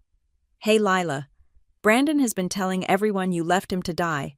Just wanted you to know he's full of it. I stared at the screen. I typed back, what do you mean, Kyle? There are no loan sharks, no bad guys. He put a deposit down on a luxury showroom space downtown. He wanted to look like a big shot for some investors. If he doesn't pay the balance by Friday, he loses the deposit. That's the emergency. He's not going to die. He's just going to look stupid. I let the phone drop to my desk. A showroom. He wasn't in danger. He was just vain.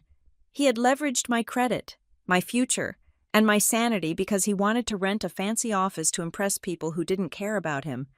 The danger was just a threat to his ego. I realized then that if I had given him the money, it wouldn't have saved him. It would have just bought him a bigger stage to fail on. I wasn't his lifeline. I was his enabler. And by cutting him off, I was actually forcing him to face reality for the first time in his life. But knowing that didn't stop the guilt. The guilt was a physical thing, a heaviness in my chest that woke me up at 3 a.m. That was when I found Dr. Elaine Porter. She was a therapist recommended by the University Health Center. Her office was a small room filled with books and soft light. She was a woman with kind eyes and a voice that didn't judge. I feel like I am amputating a limb, I told her in our 3rd session. I know the limb is gangrenous. I know it is killing me, but it still hurts to cut it off. That is because you were trained to feel the pain, Dr. Porter said. Imagine your family installed a button in your brain. When they press it, you feel guilt. They have been pressing that button for 18 years. Just because you moved to New Hampshire doesn't mean the wiring is gone. How do I remove the wirings? I asked. You don't, she said. You just learn to recognize when they are pressing the button, and you learn that the signal is false. The guilt isn't a moral failing, Lila. It is a reflex, and reflexes can be retrained. We worked on it, week by week. We dismantled the architecture of my childhood. I learned that no was a complete sentence. I learned that I was not responsible for my parents' financial illiteracy. I learned that Brandon's potential was not my burden to carry. I was starting to feel whole. I was making friends in my classes. I was excelling at my internship. The leaves on the trees outside my window turned from green to a brilliant, burning gold. And then the letter came. It didn't come to me. It came to Grandma June. She called me on a Tuesday evening. Her voice was not the strong, general-like voice I was used to. It sounded tired. Lila, she said, you need to know what they have done. What happened? Did Brandon call you? No, she said. A process server came to the door today. My heart stopped. Did they sue me? No, Grandma said. They sued me. For what? It is a petition for conservatorship, she said, the words heavy and ugly. Your father has filed a motion with the probate court in Maine. He is alleging that I am suffering from advanced dementia. He claims that I am being unduly influenced by a manipulative relative that is you, by the way, to squander the family estate. I gripped the phone. He is trying to take your rights away. He is trying to freeze my assets, Grandma said. The petition asks for an emergency injunction to stop me from spending any money until a competency hearing can be held. He wants to stop the tuition payments. Lila. He wants to cut off your supply line by legally declaring me insane. He can't do that, I said, my voice rising. You are sharper than he is. You are fine. I know that, and you know that, but the court doesn't know that. And until the hearing, my accounts are flagged. The bank has to be cautious. I felt a cold rage settle in my stomach. It was different from the fear I had felt before. This wasn't panic. This was hatred. My father knew he couldn't get to me. I was too far away, too insulated. So he had decided to destroy his own mother. He was willing to stand up in a court of law and lie about the woman who raised him, the woman who had bailed him out a dozen times, just to get control of a checkbook. He wants to break us, I said. He wants to win, Grandma corrected. He doesn't care what he breaks. When is the hearing? 3 weeks, she said. I have Marisol working on it. But Lila, you need to be prepared. They represent the family. They will bring witnesses. They will bring Brandon. They will try to make me look like a confused old woman and you look like a predator. I will come, I said. I will be there. No, Grandma said firmly. You have classes. You have your job. I can handle Darren.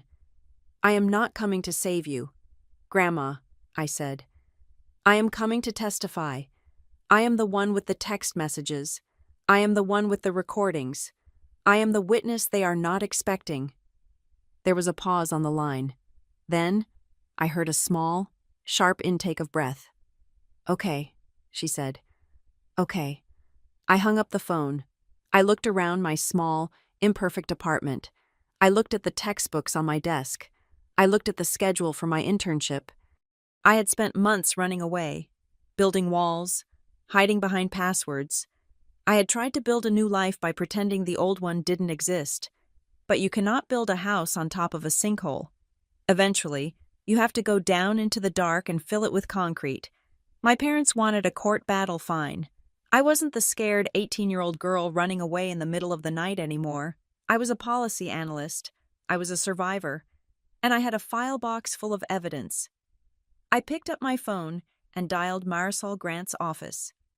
This is Lila Nelson, I said when the receptionist answered. Tell Marisol I'm coming home, and tell her I'm ready to go on the record. The courtroom in Maine was not the polished, mahogany-paneled arena I had seen on television dramas. It was a room of scuffed linoleum, buzzing fluorescent lights, and the smell of old paper and damp wool. It felt less like a place of justice and more like a waiting room for bad news. My father, Darren Nelson, sat at the plaintiff's table. He wore his Sunday suit, the navy blue one he usually reserved for funerals and church holidays. Next to him sat a man I didn't recognize, a lawyer with a shiny, ill-fitting gray suit and a nervous habit of clicking his pen. My mother, Lynn, sat behind them in the first row of benches, clutching a packet of tissues as if she were already mourning the mother who was sitting 10 feet away from her. I sat next to Grandma June at the defendant's table. Marisol Grant was on her other side, her posture rigid, her eyes scanning a stack of documents with laser focus. Grandma June looked calm. She wore her best tweed jacket and a silk scarf. She did not look like a woman who was losing her faculties, as the petition claimed.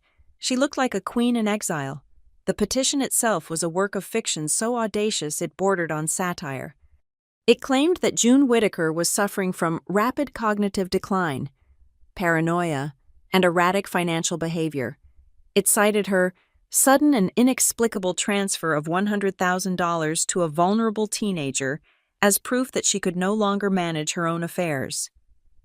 It asked the court to appoint Darren Nelson as her temporary conservator to protect the family estate. All rise, the bailiff intoned. Judge Harris entered. He was an older man with wire-rimmed glasses and a face that suggested he had seen enough family squabbles to last 10 lifetimes. He sat down, opened the file, and sighed. "We are here to hear the emergency motion for temporary conservatorship regarding Mrs. June Whittaker," Judge Harris said. "Mr. Collins, you represent the petitioner." The man in the gray suit stood up. "Yes, Your Honor, my client, Mr. Nelson, brings this motion with a heavy heart. He is deeply concerned for his mother's well-being. Recent events have shown a disturbing pattern of impulsivity that puts her financial future at risk." Mr. Collins began to speak. He used words like senility and elder abuse, painting a picture of me, Lila, as a manipulative granddaughter who had whispered poison into a confused old woman's ear to steal her fortune. I kept my hands folded in my lap. I dug my fingernails into my palms until it hurt, just to keep my face neutral. "She gave away a 6-figure sum on a whim," Collins argued. "This is not the action of a rational person. This is an action that endangers her own care needs." When it was our turn, Marisol stood up. She didn't offer a passionate speech. She offered paper. "Your Honor," Marisol said, her voice crisp, "we reject the premise of this petition entirely. Mrs. Whittaker is not only competent, she is likely the most lucid person in this room. We would like to submit Exhibit A, a comprehensive neuropsychological evaluation conducted 3 days ago by Dr. Aris Thorne, the leading geriatric specialist at Maine General." She handed a thick report to the bailiff. "Dr. Thorne's conclusion," Marisol read, "is that Mrs. Whittaker scores in the 99th percentile for cognitive function for her age group. She shows 0 signs of dementia, Alzheimer's, or cognitive impairment. She is perfectly capable of making complex financial decisions." My father shifted in his seat. He whispered something to his lawyer.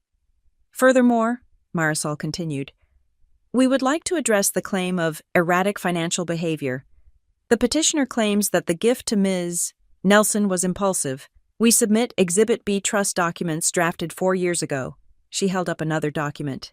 "These papers show that Mrs. Whittaker established the Lila Nelson Educational Trust intent nearly half a decade ago. This was not a whim. It was a long-term savings plan. The only reason it was disbursed as a check rather than a trust transfer was to avoid the very legal entanglement we are seeing today." Judge Harris looked at the papers. He looked at my father. "Mr. Nelson, were you aware your mother had been planning this gift for 4 years?" My father stood up. "I know, Your Honor, she hid it from us, which is proof of her paranoia." "Or proof of her prudence," Judge Harris remarked dryly, during the recess. Marisol pulled me aside in the hallway. Grandma June was in the restroom. "There is something off about their lawyer," Marisol said, frowning. "Collins, I looked him up. He isn't an estate attorney. He does personal injury and bankruptcy." "Bankruptcy?" I asked. "And small claims defense. He isn't the kind of guy you hire for a complex probate case. He is the kind of guy you hire when you are desperate and need someone to file paperwork fast." She pulled out her phone. "And look at the phrasing in the petition. Undue influence via emotional coercion. Dissipation of assets. These are boilerplate phrases. It looks like a template downloaded from the internet." "Who helped them?" I asked. "Dad wouldn't know how to fill this out." "I did some digging," Marisol said. "Your brother, Brandon, he was involved in a failed business venture last year, right? The crypto thing, or the logistics thing, whatever he called it. I found a connection," Marisol said. "Mr. Collins represented a Brandon Nelson in a debt settlement negotiation 6 months ago. He isn't a family lawyer. He is Brandon's fixer." My jaw dropped. "Brandon hired him with what money?" "Likely a contingency fee," Marisol said. "Or maybe he promised him a cut of the conservatorship if they won." It made me sick. Brandon had dragged his own fixer, a man who probably helped him dodge loan sharks, into a courtroom to declare our grandmother insane. It was so sleazy, so desperate. We went back into the courtroom. The air was thicker now. When Grandma June took the stand, the dynamic shifted. She didn't look at my father. She looked at the judge. "Mrs. Whitaker, Marisol asked, why did you give the money to Lila? Because she is the only one in my family who understands the value of $1, Grandma said clearly, and because I knew that if I left it in my estate, my son and his wife would spend it on my grandson's mistakes before Lila ever saw a penny. Objection, Mr. Collins shouted. Speculation. Overruled, Judge Harris said. The witness is explaining her intent. Mrs. Whitaker, Marisol said, the petitioner claims that this gift endangers your own financial security, that you gave away your safety net. Grandma smiled. I did not give away my safety net. I gave away the surplus. I have a pension. I have savings. And I have this. She nodded to Marisol, who produced a new document. This is a ledger, Marisol told the court, compiled by Mrs. Whitaker over the last 10 years. It details every financial assistance payment made to Darren and Lynn Nelson, and Brandon Nelson. Marisol handed copies to the judge and to the plaintiff's table. My father picked it up. His face went white. The total amount, Marisol read, is $142,000. This includes car payments, legal fees, bridge loans, and rent assistance. Mrs. Whitaker has actually given more money to the petitioners than she gave to the respondent, Lila Nelson. The only difference is that she gave it to them in increments, to put out fires they started themselves. The courtroom went silent. Judge Harris flipped through the pages of the ledger. He looked at the itemized list, $4,000, Brandon DUI lawyer, $6,000, Darren credit card payoff, $500, Lynn dental work cosmetic. So, Judge Harris said, looking over his glasses at my father, your argument is that your mother is incompetent because she gave her granddaughter $100,000, but she was perfectly competent when she gave you $140,000. My father stammered. That was different. That was family assistance. And this is education, the judge said. Seems like a valid use of funds to me. The hearing ended for the day. Judge Harris didn't dismiss the case immediately. He wanted to review the medical records in detail, but the wind had been taken out of my father's sails. He looked deflated, defeated. As we were packing up our bags, my father approached the table. He didn't look at Grandma. He looked at me. Lila, he said, his voice low and raspy. Can we talk? Just for a second, Marisol stepped between us. All communication goes through counsel. Mr. Nelson. I just want to tell her something, he said, sounding almost pathetic. Please. I looked at Marisol. I nodded. It is okay. My father leaned in. He smelled of stale coffee and sweat. The bravado was gone. Look, he whispered, we can drop this. All of it. The petition, the lawyers, everything. We just walk away. And, I asked, and you just help us out. Just a little. 20,000. That is all we need. Brandon is in a hole. Lila, a real hole. If he doesn't pay this deposit, they are going to sue him for fraud. He could go to jail. Just give us the 20, and we disappear. Grandma keeps her dignity. You keep the rest. I stared at him, even here, in a court of law. After being humiliated by the ledger, after being exposed as a hypocrite, he was still trying to make a deal.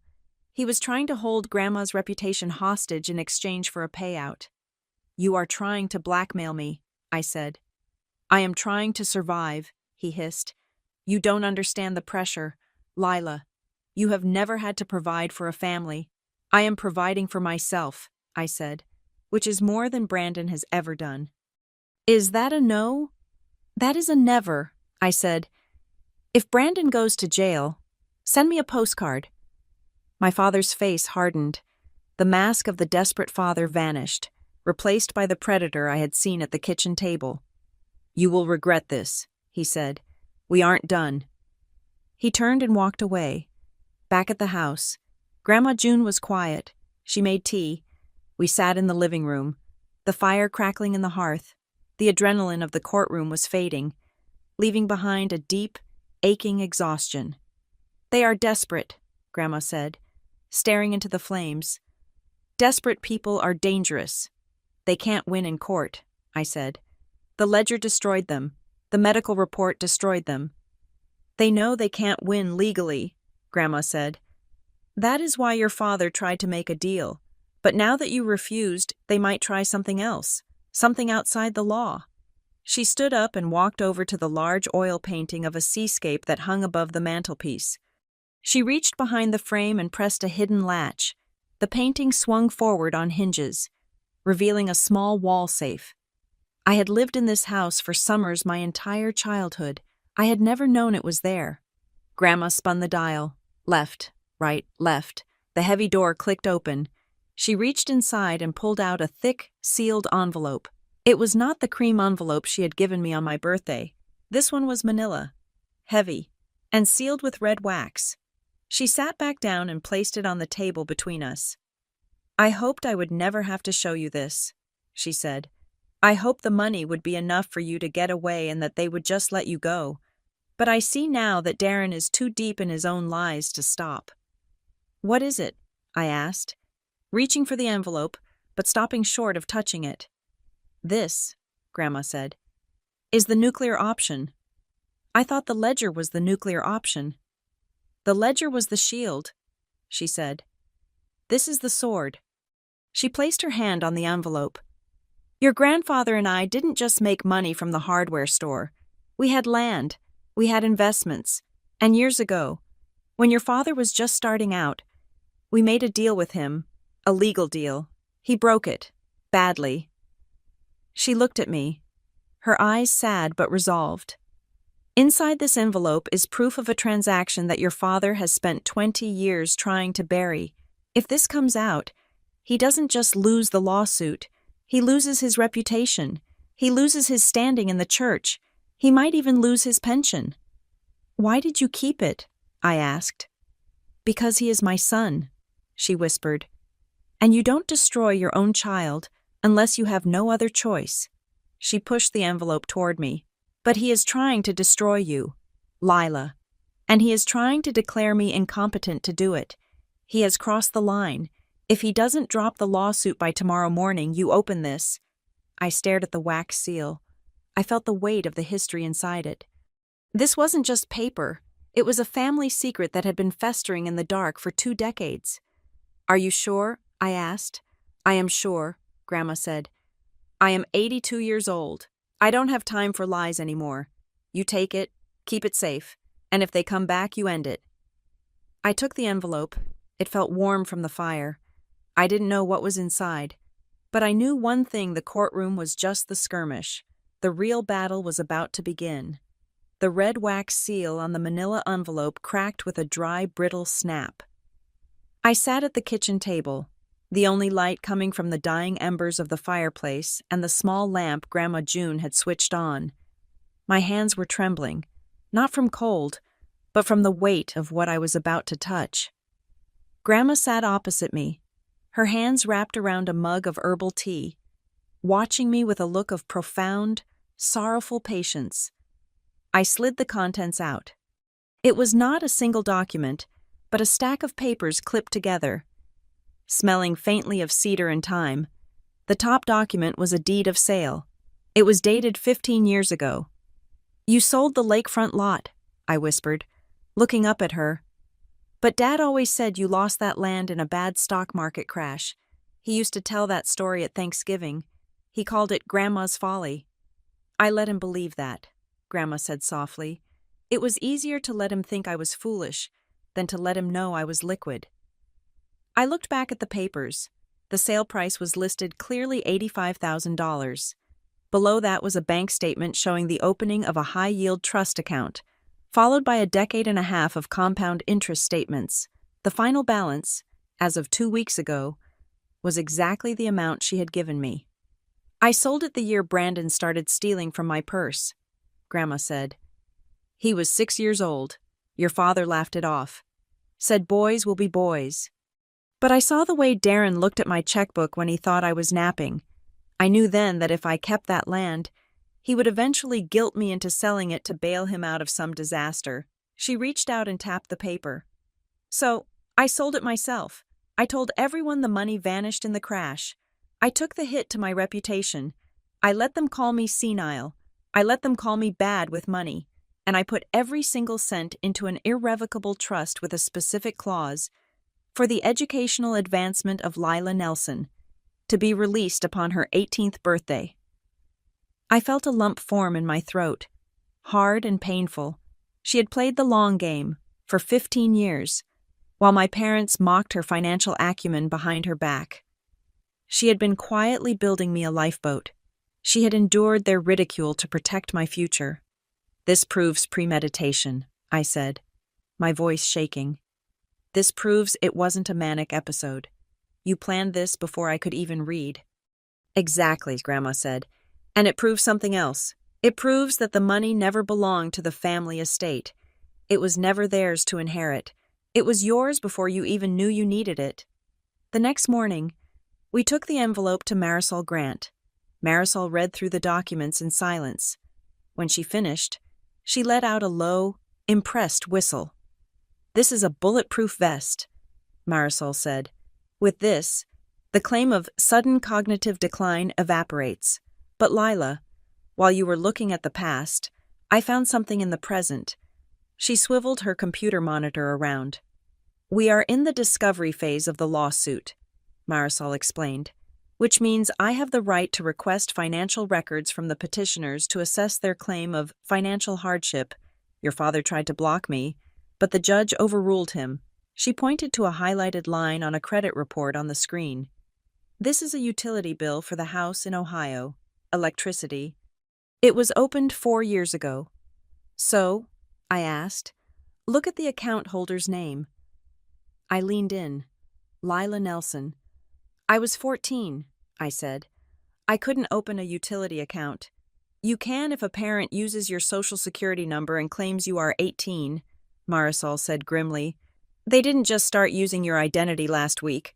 Lila, they have been using you as a backup generator for years. When their credit was too shot to keep the lights on, they used yours. They paid the bill on time. Mostly. So you never knew, but it is still fraud." I stared at the screen. The betrayal went deeper than I thought. I wasn't just a daughter. I was a utility. I was a resource they tapped whenever their own mismanagement caused a blackout. "We can add this to the countersuit," Marisol said. "We can allege a pattern of financial abuse dating back to your minority. It is criminal, Lila, not civil. Criminal." She looked at me. "But if we do that, we are crossing a line. We are trying to send your parents to jail. Is that what you want?" I looked at the data. I looked at the history of my name being used to clean up their messes. "I want it to stop," I said. "I don't care how." But before we could file the new motion, my phone rang. It was Brandon. I almost didn't answer. I was sitting in the hallway of the courthouse, waiting for a procedural hearing to begin, but something about the persistence of the ringing made me pick up. "I am not giving you money, Brandon," I said, skipping the hello. "I don't want the money." His voice was a harsh whisper. He sounded like he was hyperventilating. "Lila, you have to stop. You have to tell Grandma to drop the countersuit. You have to tell Marisol to stop digging." "Why?" I asked. "Are you afraid we will find out you lied about the van?" "No," he hissed. "I am afraid of what you will find. The people I owe, they aren't just a bank. Lila, and the investors I brought in are connected." "Connected to what?" "To things." He was crying now, terrified, gasping sobs. "If this goes to a full trial, all my records become public. The court will subpoena my transaction history. If they find out I exposed their books to a court of law because of a family squabble, they won't sue me. They will bury me." I froze.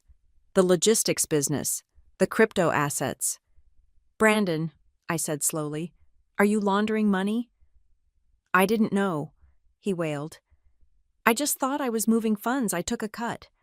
But if the lawyers look at the source of the deposits, Lila, please, I am begging you, drop the case.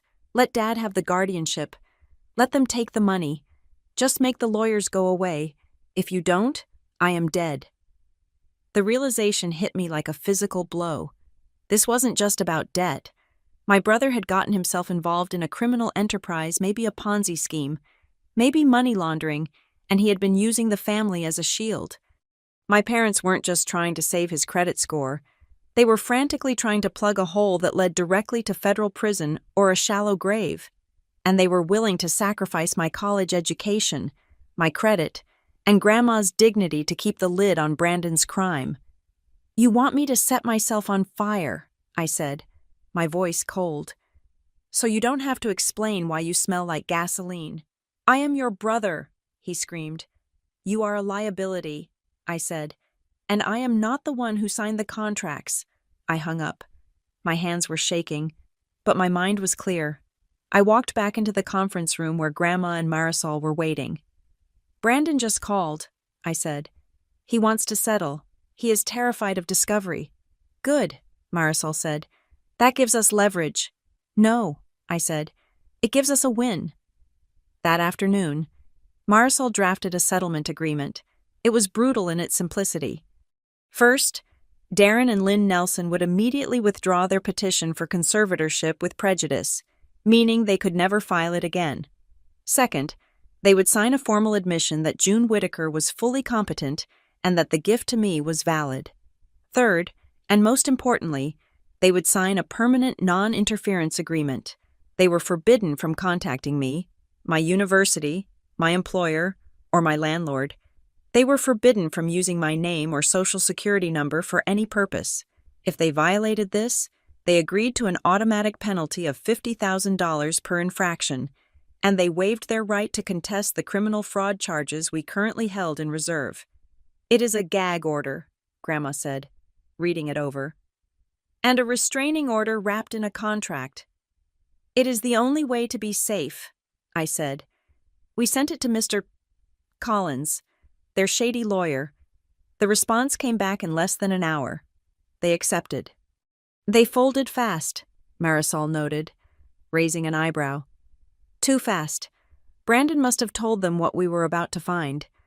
I felt a wave of relief wash over me. It was over. We had the papers. They were backing down. I flew back to New Hampshire that night. Clutching the signed settlement agreement in my bag like a holy relic, I went back to my apartment. I went back to work. I thought I could finally breathe. 2 days later, I walked into the offices of Redwood Civic Solutions for my afternoon shift. My access badge didn't work. The little light on the reader turned angry red. Beep, beep. I frowned and tried again.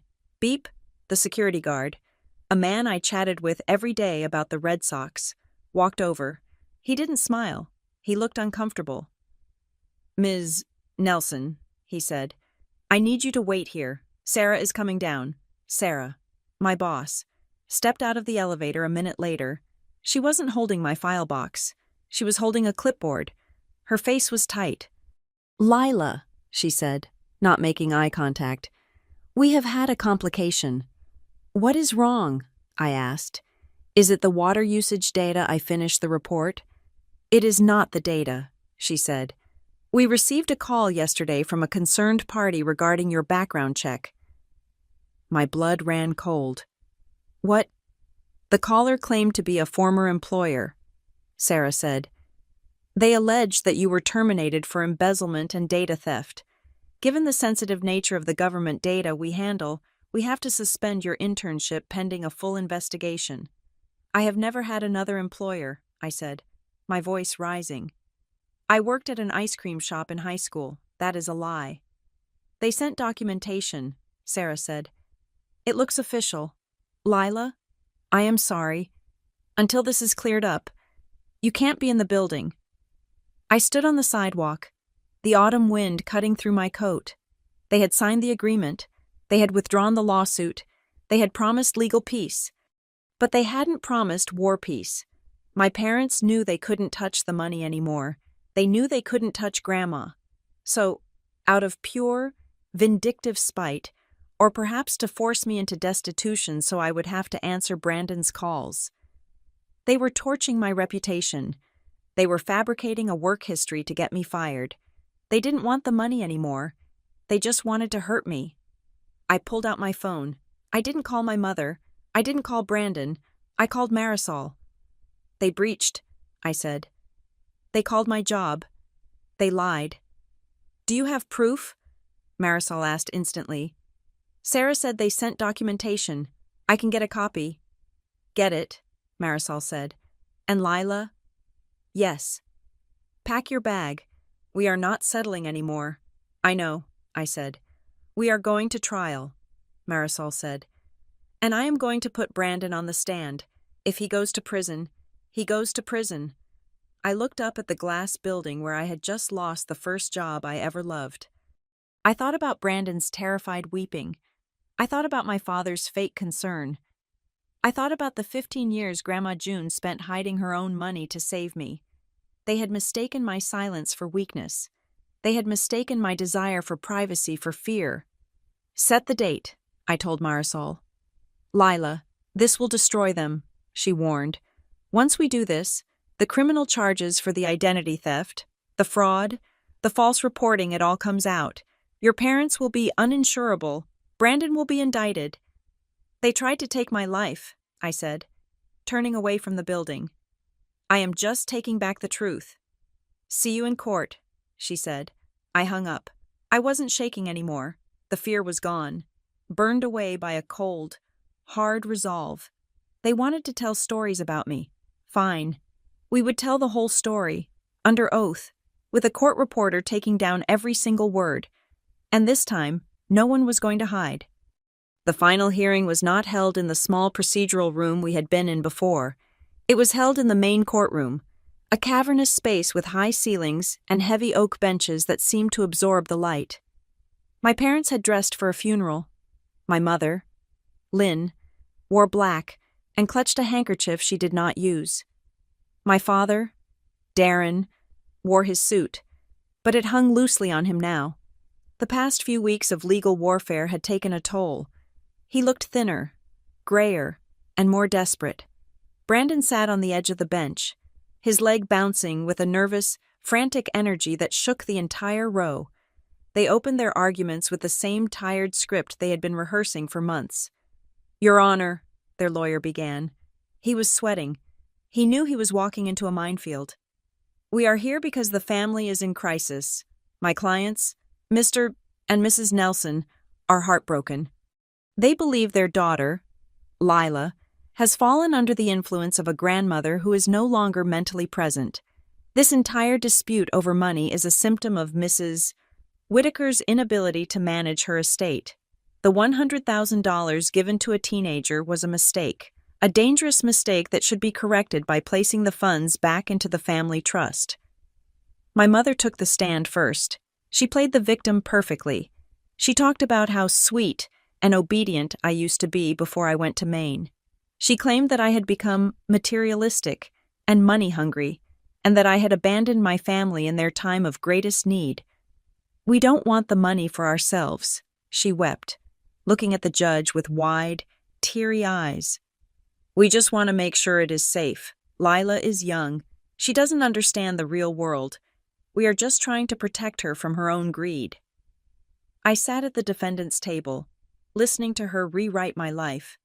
6 months ago, that performance would have broken me. I would have felt the old guilt rising up, choking me. Today, I felt nothing. I just checked my notes. When it was my turn to speak, I didn't cry. I stood up, walked to the witness stand, and placed my hand on the Bible. I looked directly at my parents. Ms. Nelson, Marisol Grant asked me, did your parents ever ask you what you plan to study in college? No, I said clearly. Did they ever ask you which dorm you were living in, or what your class schedule was? No. What did they ask you? They asked for the routing number. I said, they asked for the password to the account, and when I refused, they asked me to sign a document giving them power of attorney. I paused, letting the words hang in the air. They did not ask about my future, I continued, my voice steady. They only asked me when the transfer would clear. To them, I am not a student. I am a withdrawal slip. Then, Marisol turned to the judge. Your Honor, the petitioners claim that Mrs. June Whitaker is incompetent and that the gift was an impulsive act of a senile mind. They claim the money should be returned to the family pot for safekeeping. We would like to introduce a document that disproves not only their claim of incompetence but also their entire motivation for this lawsuit. Marisol handed a sealed document to the bailiff.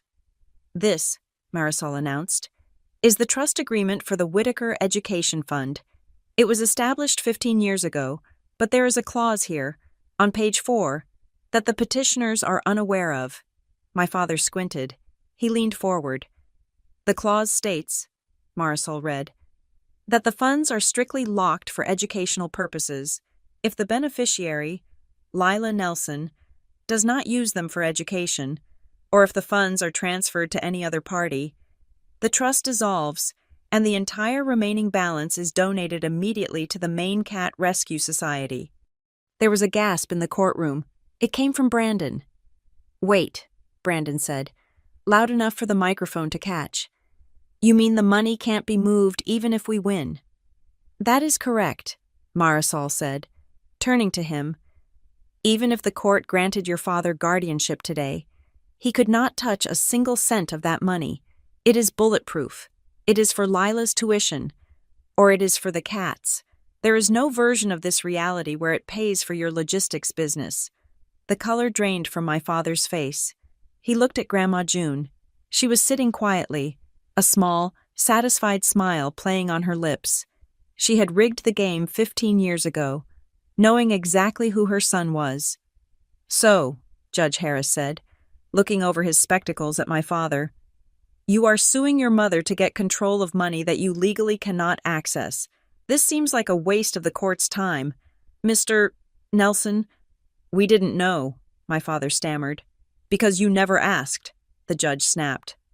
You just assumed, but we weren't done. Marisol had one more target. We call Brandon Nelson to the stand. Brandon looked like he wanted to bolt for the door. He walked to the stand as if he were walking to the gallows.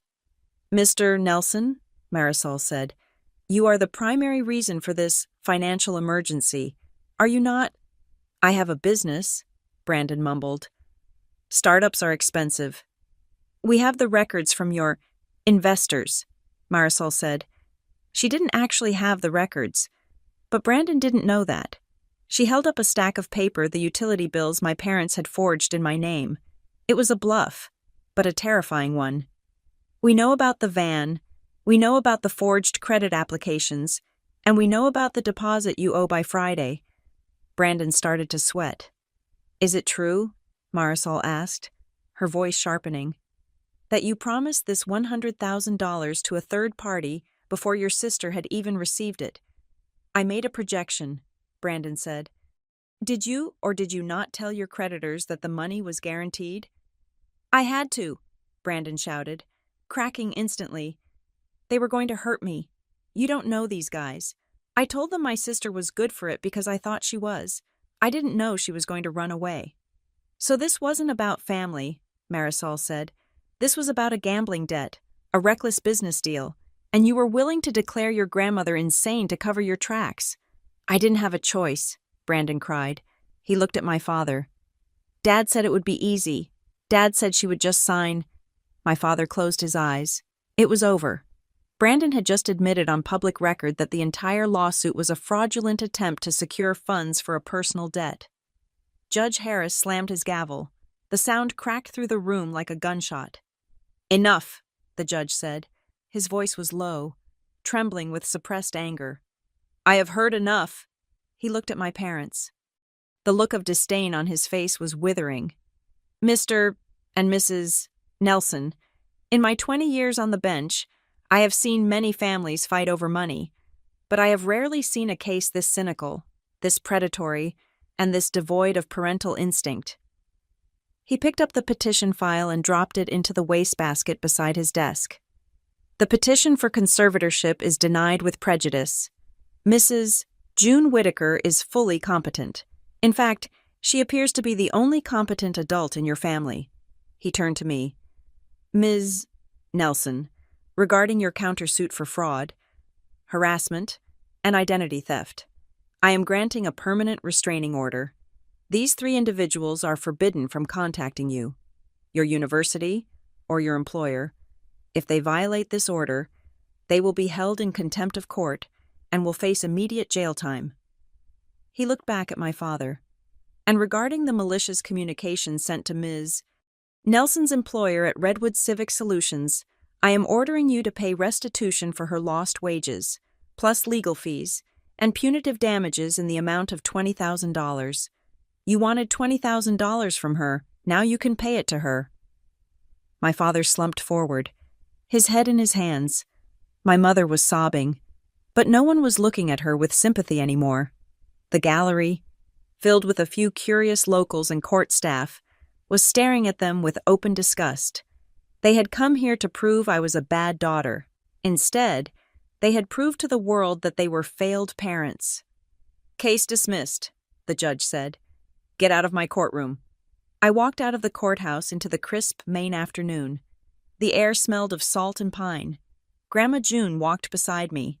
She didn't need a cane. She walked tall. My parents and Brandon exited a few minutes later. They stopped on the sidewalk when they saw us.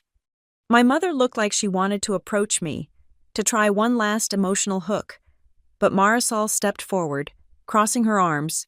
The restraining order was in effect. One step closer, and they would be in handcuffs. My father looked at me. His eyes were hollow. He had lost the money. He had lost the lawsuit. But worst of all, he had lost the story. He could no longer go back to Ohio and tell people that his daughter was troubled or that his mother was senile. The court record was public. Everyone knew the truth now. "Lila," Brandon called out, his voice weak. "What am I supposed to do?" I looked at my brother. I didn't feel hate. I just felt a profound, distant pity. "You are supposed to grow up," I said. I turned my back on them. I got into Grandma's car. I watched them in the side mirror as we drove away. They stood there on the concrete, three small, shrinking figures, arguing with each other, trapped in the mess they had created. I didn't look back again. That evening, I sat on Grandma's porch, looking out at the lake. The check for the damages would come in a month. I would use it to pay for my master's degree. Grandma June came out with 2 mugs of tea. She sat down beside me. "You did good, kid," she said. "We did good," I corrected. I took a sip of the tea. It was warm and sweet. I thought about the morning I left home, terrified, clutching that envelope to my chest. I thought about the fear that had chased me across state lines. I thought about the guilt that Dr. Porter had helped me dismantle, wire by wire. My parents had spent 18 years training me to be their retirement plan. They had raised me to be a resource, not a person. They thought that because they gave me life, they owned it. They were wrong. They demanded the money the very next day, but I demanded my life back on the last day, and I got it. Thank you so much for listening to my story. I would love to know where you are tuning in from, so please drop a comment below and share your thoughts on my family's logic. If you enjoyed this story, please subscribe to the Maya Revenge Stories channel, like this video, and hit that hype button to help this story reach more people who might need to hear it.